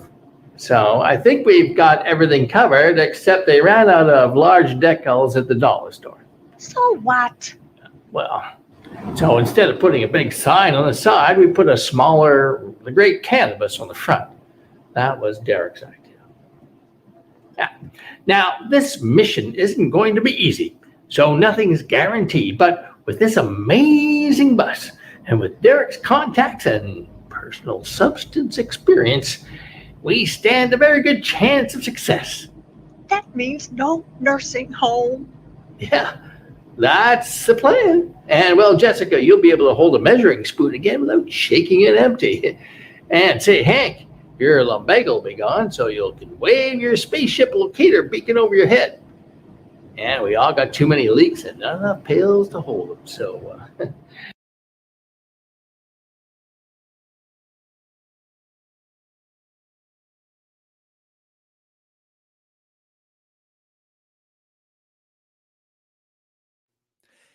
In Alberta, there's no sales tax. Jessica, check that's chocolate, not X-Lax.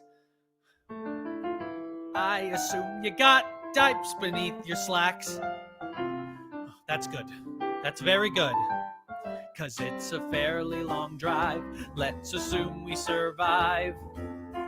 We should make the border by 5 on our cannabis. On our cannabis.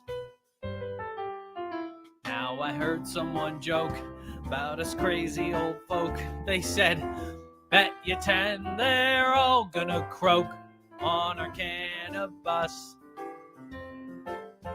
On our cannabis. Oh, life doesn't come with a gold-plated guarantee, my friends. But keep your eyes instead on the prize ahead. You'll get there eventually. There'll be bumps on this trip, so I'll leave you this tip. Don't forget your denture grip. That means all of us on our cannabis. Oh, life doesn't come with a gold-plated guarantee, my friends. But keep your eyes instead on the road ahead. We'll get there eventually. Now you've all brought your pills. Put me in your wills. Joking. Don't forget, it's boredom that kills on our cannabis. On our cannabis. On our cannabis.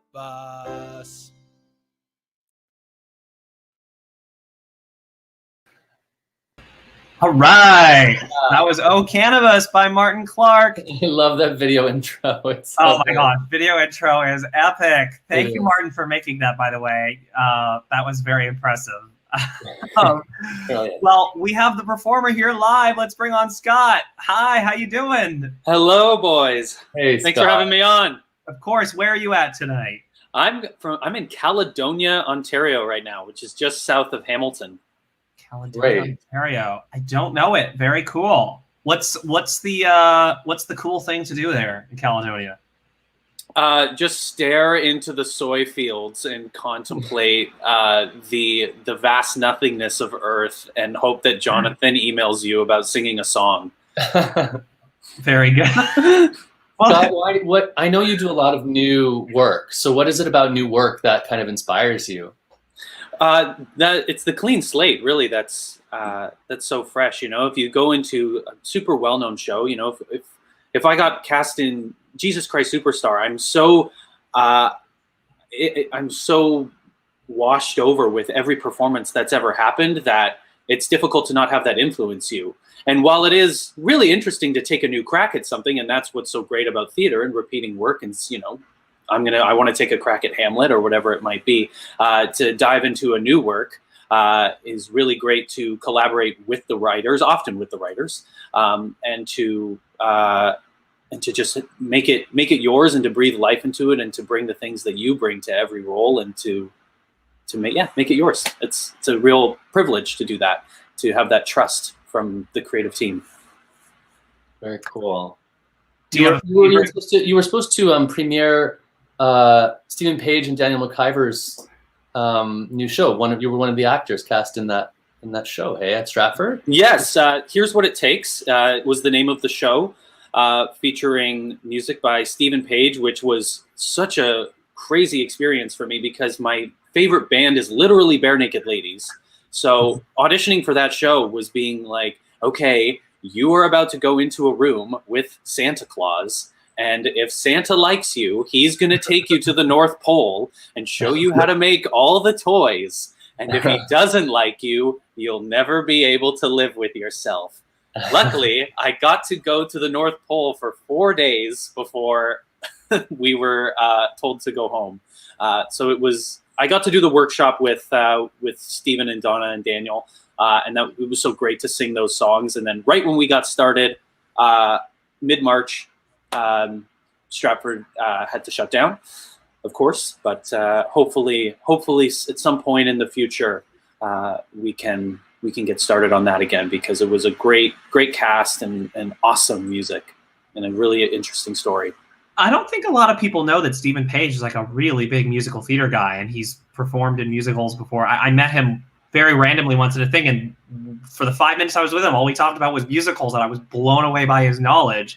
So I was really sad that it got delayed, but I'm hopeful and confident that Stratford will of course do it, because I would love to come see you and come hear his original musical theater score. It's great to hear him, like, even writing things. Our director Donna Fior said, "Oh, I need a new song," and the next day he comes back with this like excellent patter tune. It was wild, and it's also something that is seemingly running in the family, because I think his son Ben Page just did very well at the New York Musical Theater Festival with a show that he wrote the music to. So it seems to be something that the whole family can enjoy. Very nice. That's terrific. Well, we really want to thank you for again, like with all the other performers, for taking the time to be here tonight, and also, of course, to put the effort in to tape these songs and help us get these new Canadian musicals out for people to hear. So thank you again. Before you go, what is your favorite Canadian musical? Well, I too was part of Jonathan's beautiful hockey sweater, and that musical had, every time I heard a new song, I literally would cry. Jonathan's ability to evoke emotion through song is pretty unparalleled in this country. So it's a I'm very blessed to be able to work with him. That is my true excellent. Yes, e-transfer will be wonderful. No, I do mean that truthfully, and my congratulations to all the writers. All these songs are so wonderful, both lyrically and musically, and they've done such an excellent job. It was my pleasure to be a part of it. Thank you. Pleasure was ours. Scott, stay safe, and we hope to talk to you soon. Thank you very much. Have a good night. Enjoy the rest of the show. Bye. All right. Our next song is called "This Dream Is Mine." It's from a show called The Dreamweaver, and our next writer to join us is Joanna Gosse. Joanna, are you here? One sec. Joanna, hi. Hi. How are you doing? I'm doing well. I'm waiting patiently for my time. Well, it's your time. We're ready. We know we have an epic song in store. Tell us a little bit about The Dreamweaver. It's about an unemployed actress who risks losing her house and relationship so she can produce and star in her own musical. It takes place in the 1980s. It's kind of infuriating to me that women now are going through the same thing that I went through in the 80s. Yes, is this musical sort of based on my own experience? Fictionalized, of course. But I hope that equality is eventually going to get to women. And I hope the Me Too generation sticks to their guns and stops this foolishness. And there is a scene earlier in the musical where she has an audition, a horrendous audition. But this song is about wanting your dream to come true, and you're willing to give up everything to let that happen. Very good. Very excited. Sounds passionate, sounds exciting, sounds like a message we need to hear. So let's hear it. So you're going to read a scene for us, is that right? And then take us into the song. Yes, this scene takes place in the first act. It's the 7th scene. Luciana and her fiancé Peter are in the middle of an argument over her wish to produce her musical, no matter the cost. Eric Lee will play the role of Peter. So Eric Lee, take it away. All right, we're gonna bring Eric in. Eric, are you here? Ah, there he is. All right, we're gonna exit stage digital left, and we'll see you on the other side. Here's Joanna Gosse and Eric reading a scene from The Dreamweaver, followed by the song This Dream Is Mine. Here we go.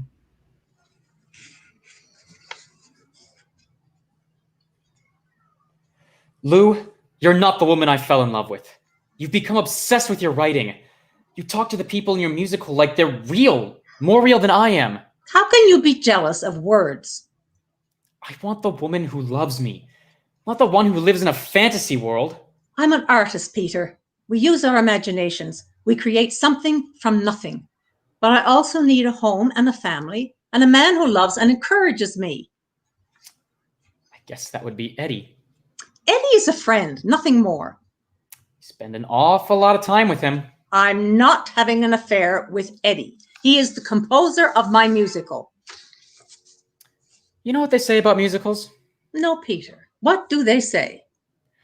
A musical is a hole in the stage, surrounded by songs into which you pour money. Ha! So clever. And cruel. Lou, I wish I had $1 million so I could make all your dreams come true, but I don't. You've got to be more realistic. Well then, how's this for reality? I'm taking out a mortgage on the house to pay for the workshop of my musical. Are you out of your mind? You're willing to risk the roof over our heads for a stupid musical? Life is full of risks.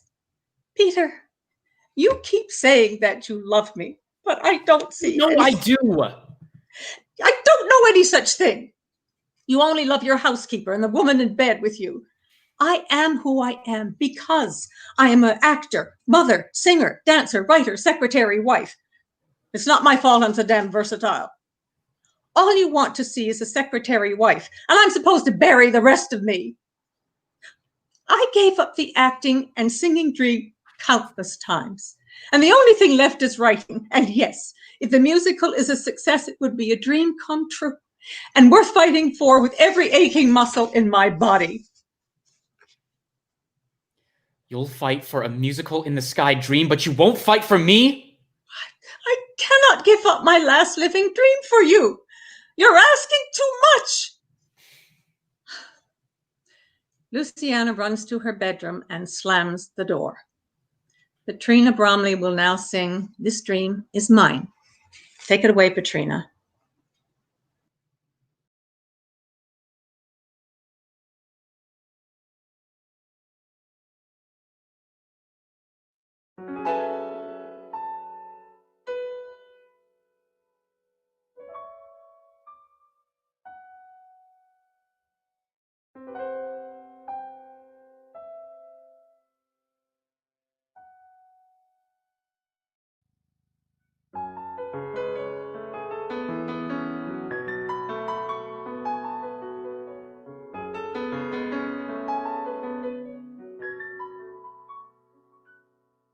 What can I do when my dream is haunting me, whispering softly, teasing my mind, seeking the reason why I'm spellbound,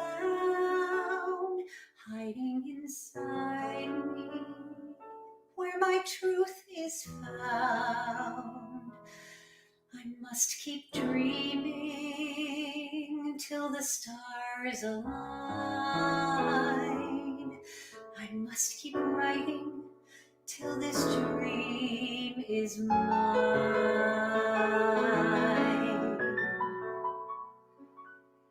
I'll start a fire if my words keep burning me, heating my senses, melting my mind, lighting the message, dancing within, searing a melody into my skin. I will keep striving till the stars align.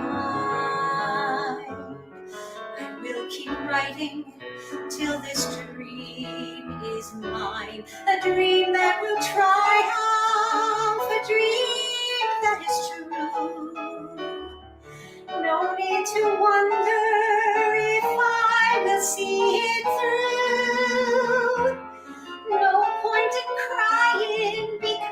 life isn't fair. No gain in being the one who won't dare. I'll say I'm here when my dream remembers me, needing an answer, calling my name, singing a heart song, hearing my prayer, giving safe harbor. I will soon be there. I'll keep believing till the stars align. I will keep writing as long as my dream can live.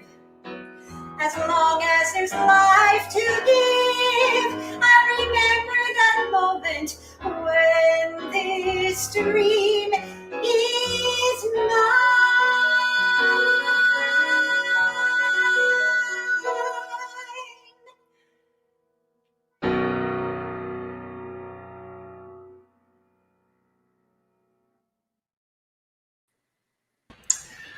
So beautiful. There it is. That is called This Dream Is Mine. Lyrics by Joanna Gosse, music by Evan Smith from the musical The Dreamweaver. So beautiful. I just want to add before we bring on our next guest that everything you're hearing tonight musically, in terms of the backing tracks, all of this incredible piano playing, and all the orchestrations, was done by Jonathan Monro. Almost. Almost. Doug Price did some of them, and Eric did his. Okay. So and Evan, you just heard the piano playing on that was Evan Smith. Awesome. Okay, I take it. But I will say that our music director for the night, who has arranged all the music, rehearsed all of our amazing actors, was Jonathan. So not only has he's been pulling double duty, I mean triple duty really, running class, dealing with me, and then being the music director. And again, talking about these music videos, not in the job description to go and fully orchestrate some of the songs. So Jonathan, I know on behalf of the writers, a big thank you for really loving this music and taking care of the music and making sure that we can present it. So sure, they deserve it. Obviously, you can hear. 100%. And speaking about hearing beautiful music, performing the song we just heard was Broadway's Petrina Bromley, and she's here with us. Hi, Petrina. Hello. Hi, where are you tonight? I'm at home in St. John's, Newfoundland. Oh, you're back in Newfoundland. Oh, yeah.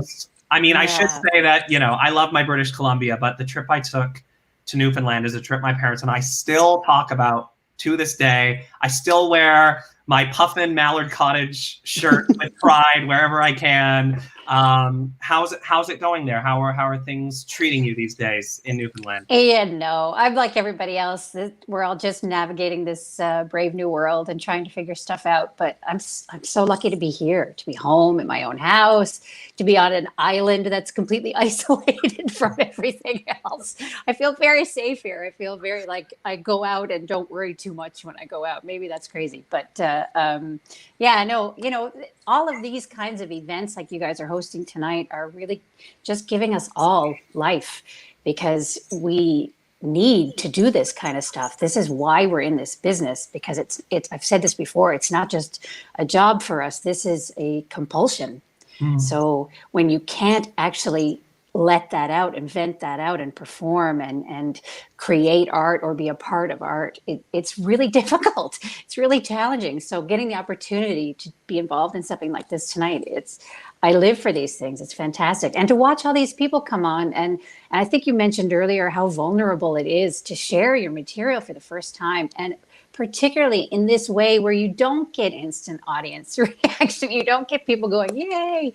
You get, you look at the comments afterwards and figure out how things are going. But I just think it's incredible. It's such a spectacular night. I'm delighted to have watched it, let alone been a part of it. Gosh, we're so lucky to have you be part of it. And the videos you put together are so brilliant. Oh my gosh. Thank you for all the work, the editing you did on everything. Yeah. Gorgeous.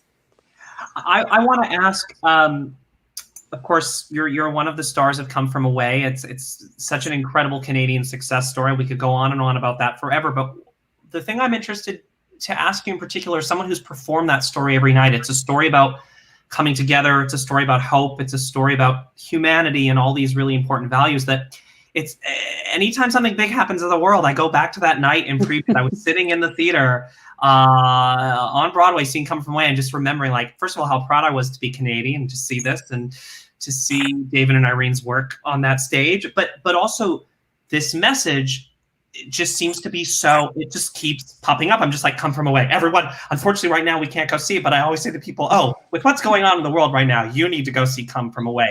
But you live and breathe this story. You've lived and breathed it for many years. I'm curious for you, sort of what your takeaway from having lived in that world, living in that world so long, what you think is the message we need to be keeping with us in this very interesting time we're in. I think you're right. I think the sensibility of Come From Away is something that you can apply to any situation. Kindness is something that applies all the time, or at least it should. The fact that we have to remind ourselves about it is a bit sad, but thankfully we have things like Come From Away to do that. There are so many other things happening right now besides COVID. I mean, there's so much movement in Black Lives Matters, and the BIPOC community is really making itself be heard right now, and all of this defunding the police. Like there's so much energy in terms of change and flux in the world right now. I think the stability of something like Come From Away, the idea that you can be welcomed by people and that you can be taken in and taken care of, is something that everybody wants to feel is true. Because in the end, safety and shelter is something we're hardwired to want in our like lizard brain from way back in evolution. Like those are things you need in your life. So we're lucky that that's part of the story we tell. But I'm excited to see what will come out of all this, what the stories that people will be telling from this time and from the change that's been happening, and what it's going to do to the industry and what it's going to do to the world. I think we're in an incredible time of movement right now, and it's going to be a whole new world again post COVID. Very much so. It's exciting. I mean, it's terrifying, but it's exciting. Yeah. Well, we really appreciate you making the time to be here, to make the videos, to help us share this new work. And we send you nothing but love and happiness and all that out to Newfoundland. We're glad you're staying safe, and we hope to hear from you again soon. Thank you so much. Oh, my pleasure. And it's nice to see you, Jonathan. Great to see you. If you see my mom and my sister, say hi. I sure will. I think your sister might be lives near me, but I'm not sure. Again, just thank you. It's been so fun, and I had so much fun doing the videos too. It was just a blast. And congratulations to all the writers and composers tonight. Great work by everybody. All the performances, all of it, gorgeous. Thank you, Petrina. We look forward to seeing you on Broadway again soon. Me too. Right. Okay. Good night. Good night. Bye. Well, friends, thank you so much for joining us tonight. We are almost at the end. We have one more song, but before we do that, we have some exciting news. This is not the end of the road for the Montreal Writers Workshop. We are very excited to announce tonight that we have a brand new class of the Writers Workshop that will have 12 students, 12 new emerging writers that will be working with Jonathan next year. Jonathan, you want to tell us a little bit more and bring on our special guest that is going to tell us a little bit about this? Sure. I mean, I'll just keep it brief. We're welcoming, as you said, 12 new writers, but this time it's going to be a bilingual class. So for the first time ever, I believe in Canada, we're starting a fully bilingual version of the Musical Theatre Writers Workshop. And our new teacher to lead the French section of that is Virginie Daigle, one of our very own members of the workshop. Hi. Ah, bonjour. Salut Virginie. Bonjour, ça va bien? Nous sommes tellement contents que tu rejoignes comme professeur cet automne. Oui, ça va être excitant. Ah oui, pour moi aussi.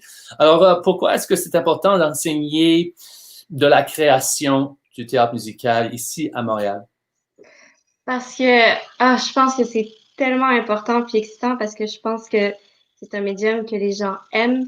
Les gens ont envie d'en voir, d'en entendre puis d'en faire. Puis je pense que c'est une façon tellement unique de raconter une histoire, puis que le Québec puis la langue française ont des tonnes et des tonnes d'histoires justement qui valent la peine d'être contées en théâtre musical. Donc ça commence en ce moment, puis je me sens vraiment chanceuse de pouvoir participer à ce début-là. Ben, on est chanceux. On est chanceux. Oui. Et puis, ben, est-ce que tu crois qu'il y a un intérêt ici à Québec pour ce genre de création, comme le public? Ah oui. Le public? Oui, absolument. Je pense que, tu sais, il y a une école de formation en théâtre musical. Il manque vraiment juste le volet création parce que moi, c'est quelque chose que j'entends depuis des années, c'est que les gens, ils ont envie de vivre ces émotions-là que tu as en interprétant puis en écoutant du théâtre musical puis de pouvoir les vivre en français. Donc, oui, je sais que la soif et l'appétit sont là complètement. Ben, j'ai hâte de le voir éventuellement. Et puis, qu'est-ce que ça signifie pour toi comme écrivain? J'y ai pensé beaucoup parce que ça m'amène un peu à parler de l'extrait puis de la pièce que je suis en train d'écrire en ce moment sur Alice Roby. C'est une figure de l'histoire du Québec, justement, qui m'inspire énormément parce que c'est une histoire québécoise. Ça vaut la peine d'être racontée puis re-racontée de plein de façons différentes. Puis, je me sens très, très proche de cette figure-là parce que je pense que c'est quelqu'un qui a juste eu l'envie puis l'ambition de vivre la vie en plus grand. Puis plus grand que ce qui lui était donné à la base. Puis je pense que le théâtre musical, pour moi, c'est ça. C'est d'avoir la vie puis de vouloir en faire quelque chose de plus grand, de plus excitant parce que c'est ça qu'on souhaite, c'est ça qu'on a besoin. Puis... Oui, c'est sûr. C'est sûr. Alors, ton musical d'Alice Roby est la première création francophone dans le cadre du CMTWC. Est-ce que tu voudrais juste parler un peu de ton musical, ton expérience avec la création? Oui, donc c'est ça. C'est vraiment une figure qui m'intéressait. Puis je pense qu'avec tous les outils que j'ai accumulés dans les 2 années dans le workshop, ça me donnait vraiment l'occasion de, comme je l'ai dit, raconter cette histoire-là d'une façon vraiment spécifique à ce que le médium du théâtre musical permet. Donc, vraiment, ça a été toute une aventure. Puis comme Jonathan, puis tous les gens dans le groupe, vous m'avez épaulé là-dedans parce que il y a eu toutes sortes de variantes dans la façon dont je vivais l'écriture de cette pièce-là. Puis avec en ce moment la chanson qu'on présente dans le workshop, je trouve qu'on est vraiment rendu à un stade excitant. Puis j'ai hâte de voir comment ça va se développer en plus grand, cette belle histoire-là. Oui, absolument. Pourrais-tu nous expliquer la scène puis la mettre en contexte un peu? Oui, donc je vais lire une scène avec Cynthia. Dans la scène, je vais interpréter le rôle de Alice et Cynthia va faire la Poune, aussi connue sous le nom de Rose Ouellette, qui est une star très connue du vaudeville à l'époque où ça se passe dans les années 30. Puis dans la scène, Alice est encore toute jeune, puis elle décide de s'émanciper de sa famille. Puis pour pouvoir quitter sa ville natale et commencer sa carrière à Montréal, elle décide de convaincre la Poune de l'engager dans son théâtre parce que la Poune est directrice de son propre théâtre. Excellent. Alors, comme tu as dit, Cynthia va te rejoindre. Puis, for anybody out there who doesn't speak French, Cynthia will be joining Virginie for the scene coming up. So, welcome back, Cynthia. Hi, bonjour. Alors, je dis au revoir, puis we will see the scene first, followed by the song, the video of the song, and I'll let you introduce that afterwards.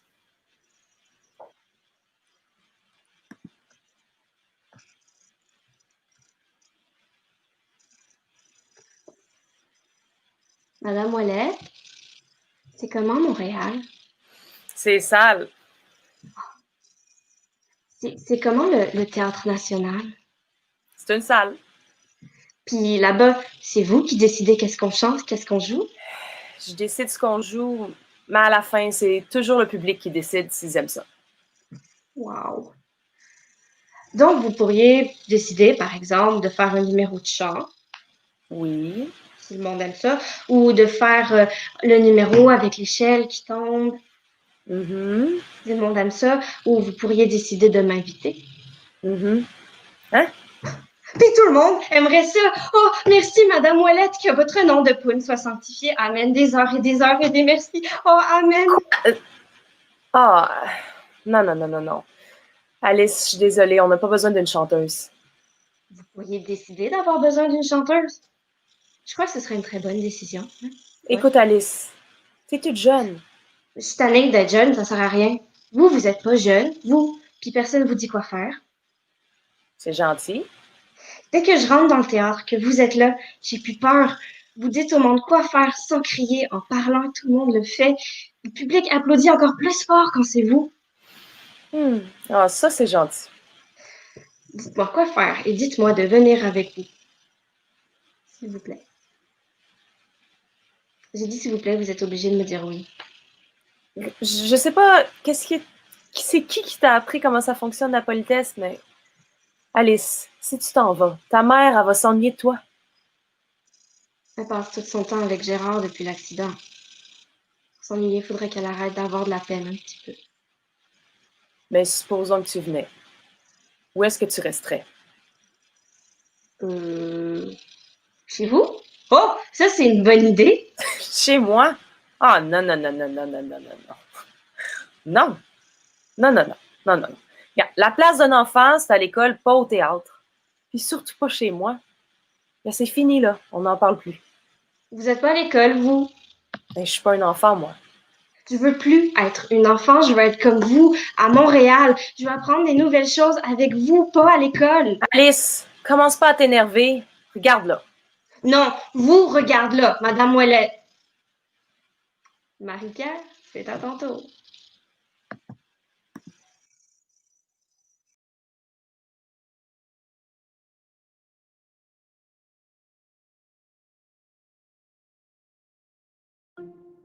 Je savais même pas qu'on pouvait faire les choses à sa façon, sans mari et sans maison, diriger son propre théâtre au lieu d'une cuisine ou d'un cloître. J'avais jamais vu ça, jamais.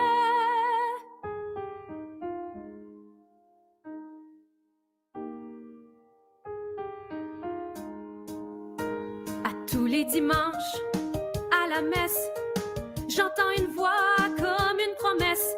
Alice, Alice, fais quelque chose. Alice, Alice, il faut que tu oses.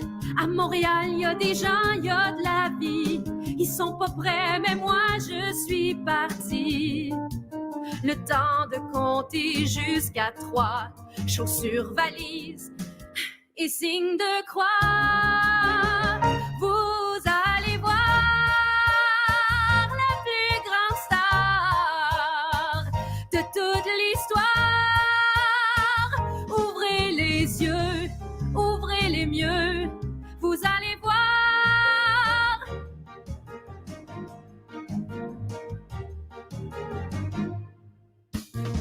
Parlez d'Alice partout au Québec. Au lieu du I, mettez Y.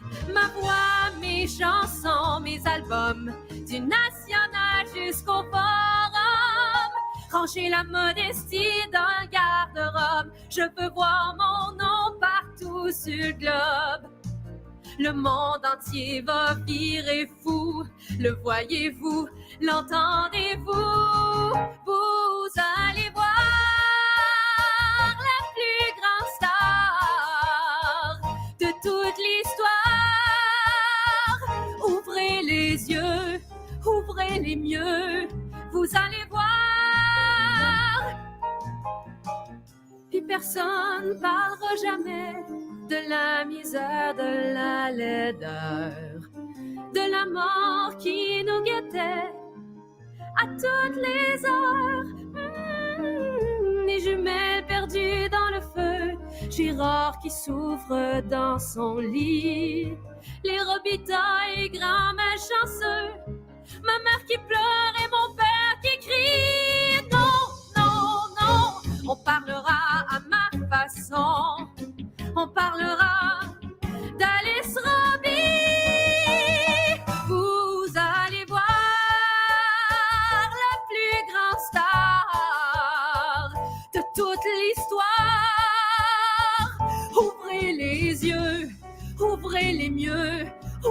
la porte, il faut que je sorte. Ouvrez plus grand, j'arrive maintenant, vous allez voir.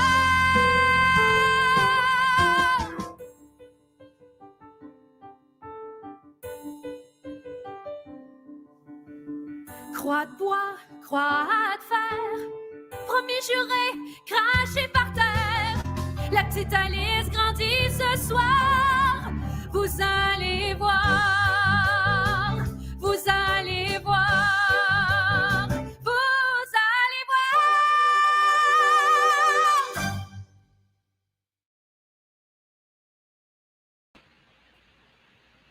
There it is. Yeah. Oh my gosh. Oh, that is the incredible Marie-Pierre de Brienne singing Vous allez voir from Alisha Ruiss. That is written by Virginie Daigle, did the lyrics, and the music is by Mr. Jonathan Monro. Yes. I have to say, and you can tell whenever the French comes in, I back up because I'm just a terrible West Coaster. I'm not good at my French, but this makes me so excited for the future of Francophone musicals. It really does. And the fact that we're going to have a bilingual class next year, it's so great. It's everything we want to do at CMTWC. It feels like the next big step, and we're so excited to have you guys leading it. I agree. It should have happened years ago, but I'm happy it's happening right now. Very much so. It's CMTWC that's doing it. Right. Well, we're at the end of our night. I know it's been a long night, but we really appreciate everyone who's been here for tuning in and for your comments, joining the conversation, joining this celebration of new work of these writers. Jonathan, my wonderful co-host, is there anything else you want to say before we bid adieu? No, thank you, Landon, for organizing this fantastic event tonight and for being an amazing host. You're like managing a million things and you made it look so easy. But most of all, I just want to say to all the writers that I am so proud of all of their work and everything they've done and shared with me and each other for this past 2 years. And I'm thrilled to see it finally go out into the world where it needs to be heard. Yes. Well, speaking of the writers, we have a bunch of them here with us. We're going to bring them all on to wave goodbye. And also, please, wherever you are, give them a big round of applause. Here they are, our Advanced Writers Workshop from Montreal. Here they all are. Hi, guys. Sylvester. I hope you had all the kitties here. I hope you all had fun. We had so much fun hearing your work. Thank you again also to all the performers. Thank you, Jonathan, for being an incredible music director as well. Wherever you are, wear a mask, hand sanitizer, stay safe. We love you, and go support some Canadian musicals. Good night, everybody. Good night. Okay. Bye. Thanks for Bye.